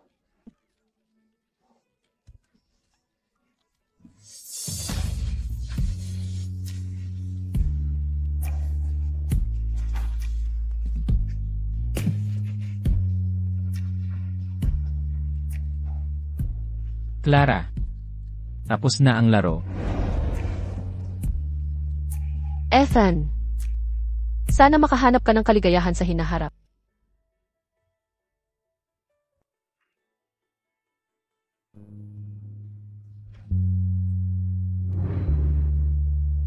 Ethan. Saan na nga ba tayo nag-uusap? Ethan. Umalis ka sa Davis Estate at labis kang nalulungkot itong mga araw. Alam ko na mahal mo si Miss Davis ng lubos. Pero kung ganoon nga, bakit hindi mo nalang puntahan siya? Nangako ako kay Boss Forrester na magpakasal kay Jasmine. Si Boss Forrester ay lagi niyang tinatrato si Jasmine bilang kanyang paborito. Kung hindi ko itutupad ang pangako ko, hindi niya titigilan si Clara ni ang Davis Group.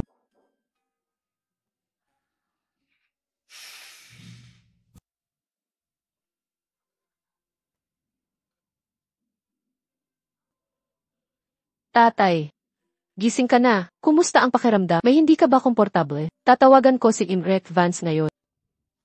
Ipapadala ko ang doktor. Ayos lang ako. Bilasin mo. Kunin mo cellphone ko, tawagan si Chief Inspector Thompson. Ang aksidente sa sasakyan ko ay pakone ni Marcus Allen.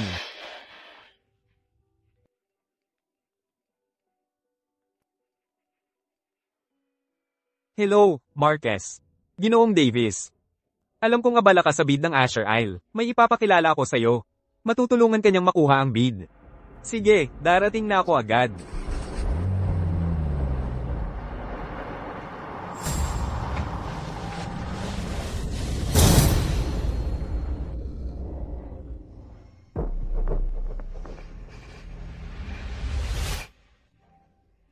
Marcos. Bakit gagawin yun ni Marquez? Dahil naiinggit si Marcos kay Ethan na mas magaling sa kanya sa lahat at saka, tinanggihan ko ang proposal niya.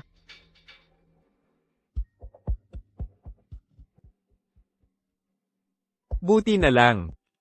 Hindi ka nagpakasal kay Marquez. Kung hindi, tatay, itinulak ka sa hukay ng apoy, di ba? Talagang mahirap kilalanin ang tunay na puso.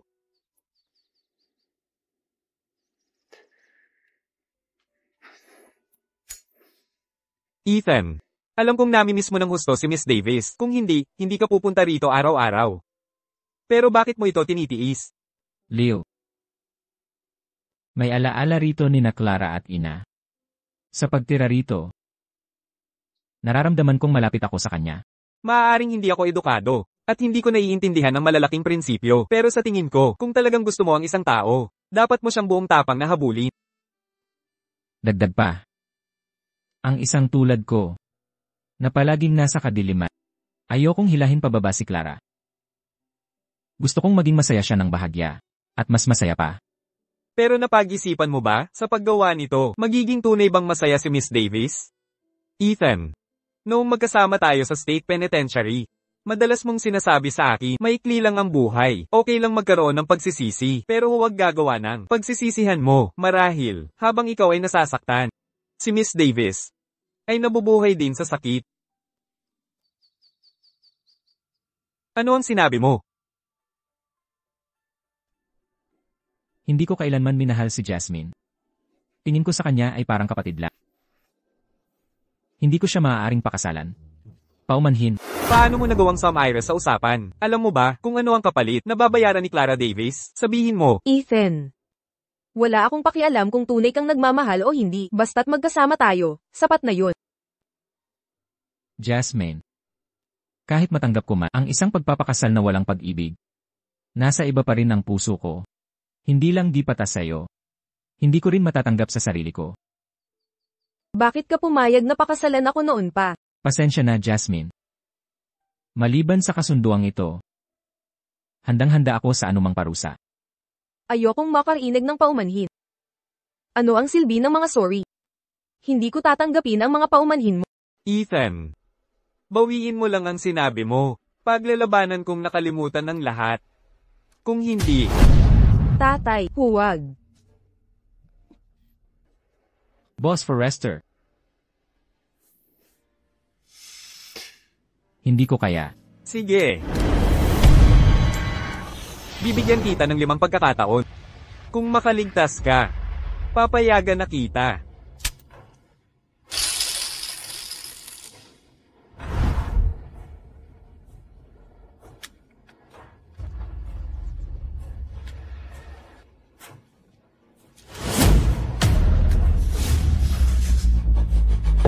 Ethan.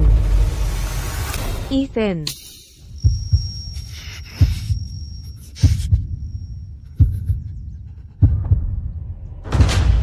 Ethan. Tay, kung may mangyari kay Ethan, mamamatay ako rito sa harap mo.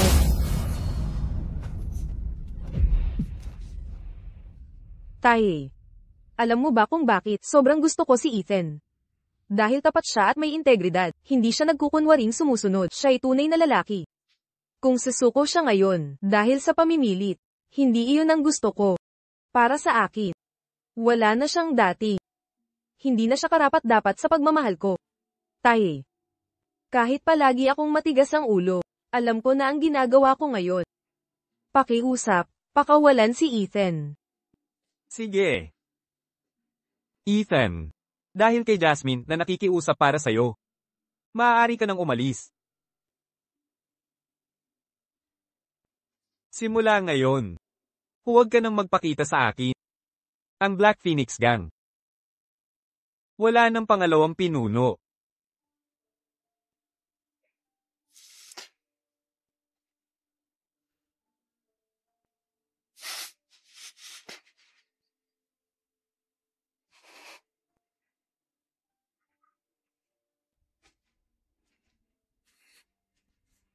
Ethan, Si Marcus Allen ay nagtangkang patayin si Richard Davis. Maliwanag ang ebidensya. Siya ay inaresto na.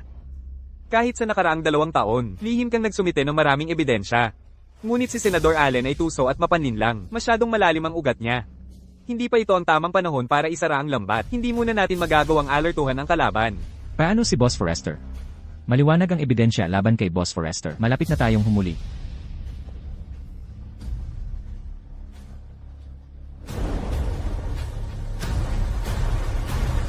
Tingnan mo ang kalokohan mo.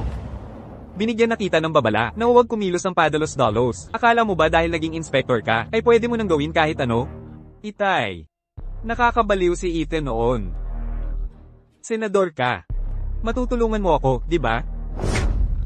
Itay, sabihin mo lang, Chief Inspector Thompson ay walang gagawin sa akin. Ano ang alam mo? Ngayon, gising na si Richard Davis. Tinukoy ka niya bilang salari, tangka ng pagpatay. Naiintindihan mo ba? Hindi mahalaga kung nagising si Richard. Noong araw ng aksidente, sinira ko lahat ng dashcam, walang ebidensya. Kahit may testimonya, hindi nila ako mahahatulan. Tingnan mo ang mga dokumento sa sahig. May lihim na dashcam si Richard Davis na nakakabit sa sasakyan niya. Malinaw nitong naitala ang tawag mo at ang pananakit mo sa kanya.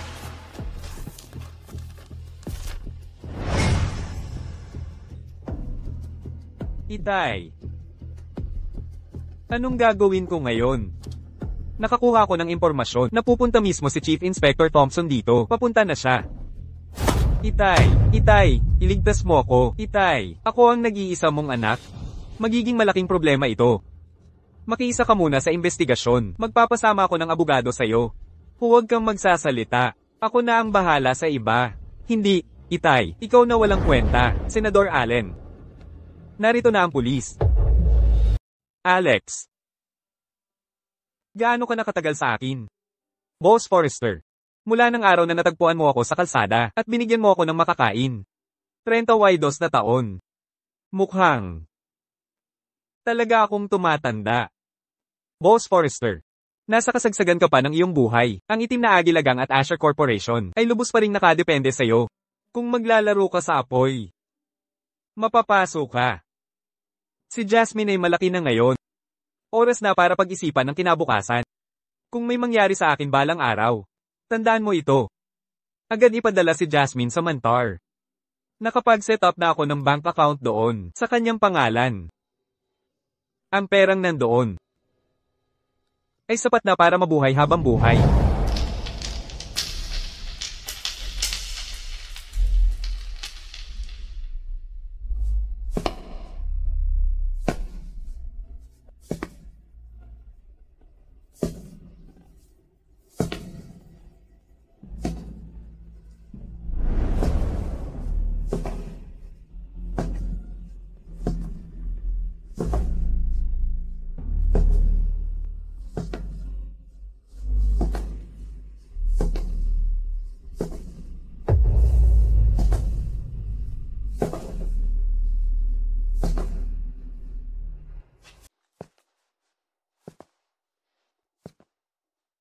Nandito ka. Sa totoo lang. Sa 3 taon mo sa Black Phoenix Gang, nagsimula akong magduda sa iyo. Matagal ka sa Police Academy. Sa 3 taon na ito, tinuring kita na parang sarili kong anak. Gusto ko sanang ipasa ang Black Phoenix Gang at ang Asher Corporation sa iyo. Hindi ka ba nagdalawang isip? Boss Forrester. Hindi tayo pareho ng landas. Hindi mo masasabi na ang Black Phoenix Gang ay paraiso kumpara sa mundo mo. Mga bahay, kotse, pera. Mas madaling makuha ang lahat ng iyan kaysa maging pulis. Ang tinatawag mong paraiso ay isang lambat lang ng pangarap na hinabi ng sakim. Lahat ng ito ay mawawala rin sa kawalan. Ethan, alam mo ba kung kailan nagsimula akong makaramdam na may mali sa'yo? Ito ay matapos mong tanggihan ang kasal, at determinadong bumaril. Lahat ay takot sa kamatayan. Tanging mga taong tulad mo ang hindi. Hindi ibig sabihin na hindi kami takot sa kamatayan. Kundi sa harap ng aming mga paniniwala, ang kamatayan ay walang halaga. Matapos malinis si Jasmine sa anumang kasalanan, umalis siya ng bansa. Gusto niyang magsimula muli. Salamat, Ethan. Nga pala. Alam mo na pala noon pa man, 5 taon na ang nakalipas, na pagkamatay ng tatay mo ay dahil sa akin, di ba? Marami kang pagkakataong patayin ako para ipaghiganti ang iyong ama. Ngunit bakit hindi mo ginawa?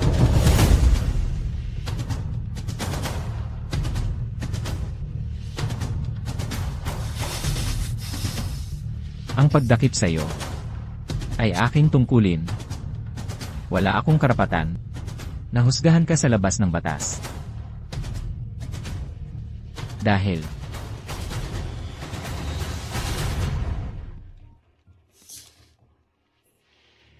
ako ay isang pulis. Ethan, pasensya na sa lahat ng pinagdaanan mo. Mama. Pasensya na, Mama, sa hindi pagiging mabuting anak sa lahat ng taon. Pasensya na sa hindi pagsasabi ng totoo. Mahirap pagsabayin ang katapatan at paggalang, nauunawaan ni Mama. Tingnan ka muna ng mabuti ni Mama.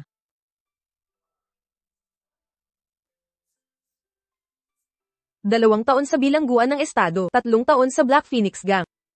Marami kang pinasan mag-isa. Ethan, kung nagsuot ka man ng uniforme ng pulis, o hindi, hindi mahalaga. Sa puso ni Mama, 5 taon ka nang nakasuot ng uniforme ng pulis. Ipinagmamalaki ka ni Mama. Mama.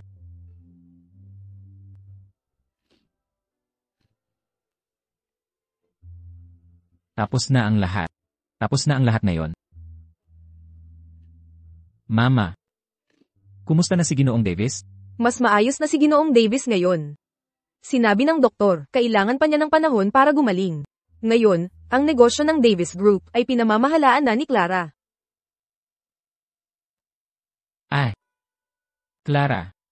Maayos ba siya? Pagkaalis mo, namanhid si Clara dahil sa trabaho. Parang nawawala siyang kaluluwa. Ethan, puntahan mo si Clara. May karapatan ba ako? Mama.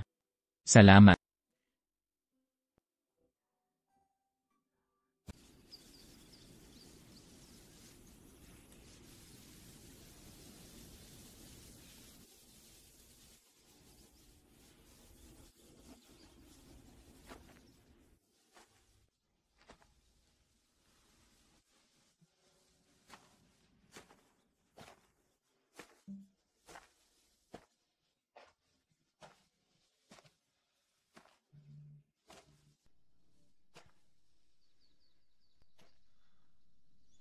Matagal na tayong hindi nagkita. Clara.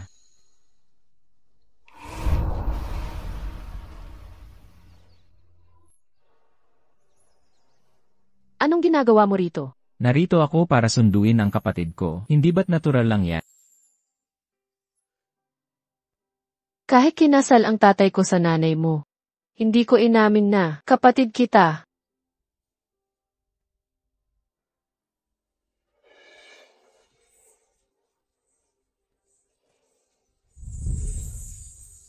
Ganoon din ako. Gusto kong aminin mo na ikaw ang babae ko. Hindi yan tama. Kailan ba ako, si Ethan, sumunod sa patakaran? Hindi kita papayagang magtagum.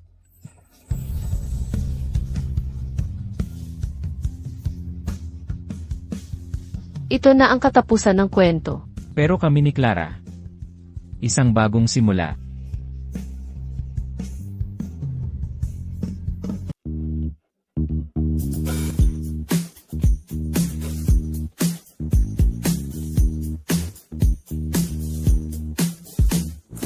Ethan, kahit na naaresto si G. Forrester, upang uyamin ang pundasyon ni Senador Allen, kailangan mo pa ring mang-alap ng mas tiyak na ebidensya. Opo, Gino.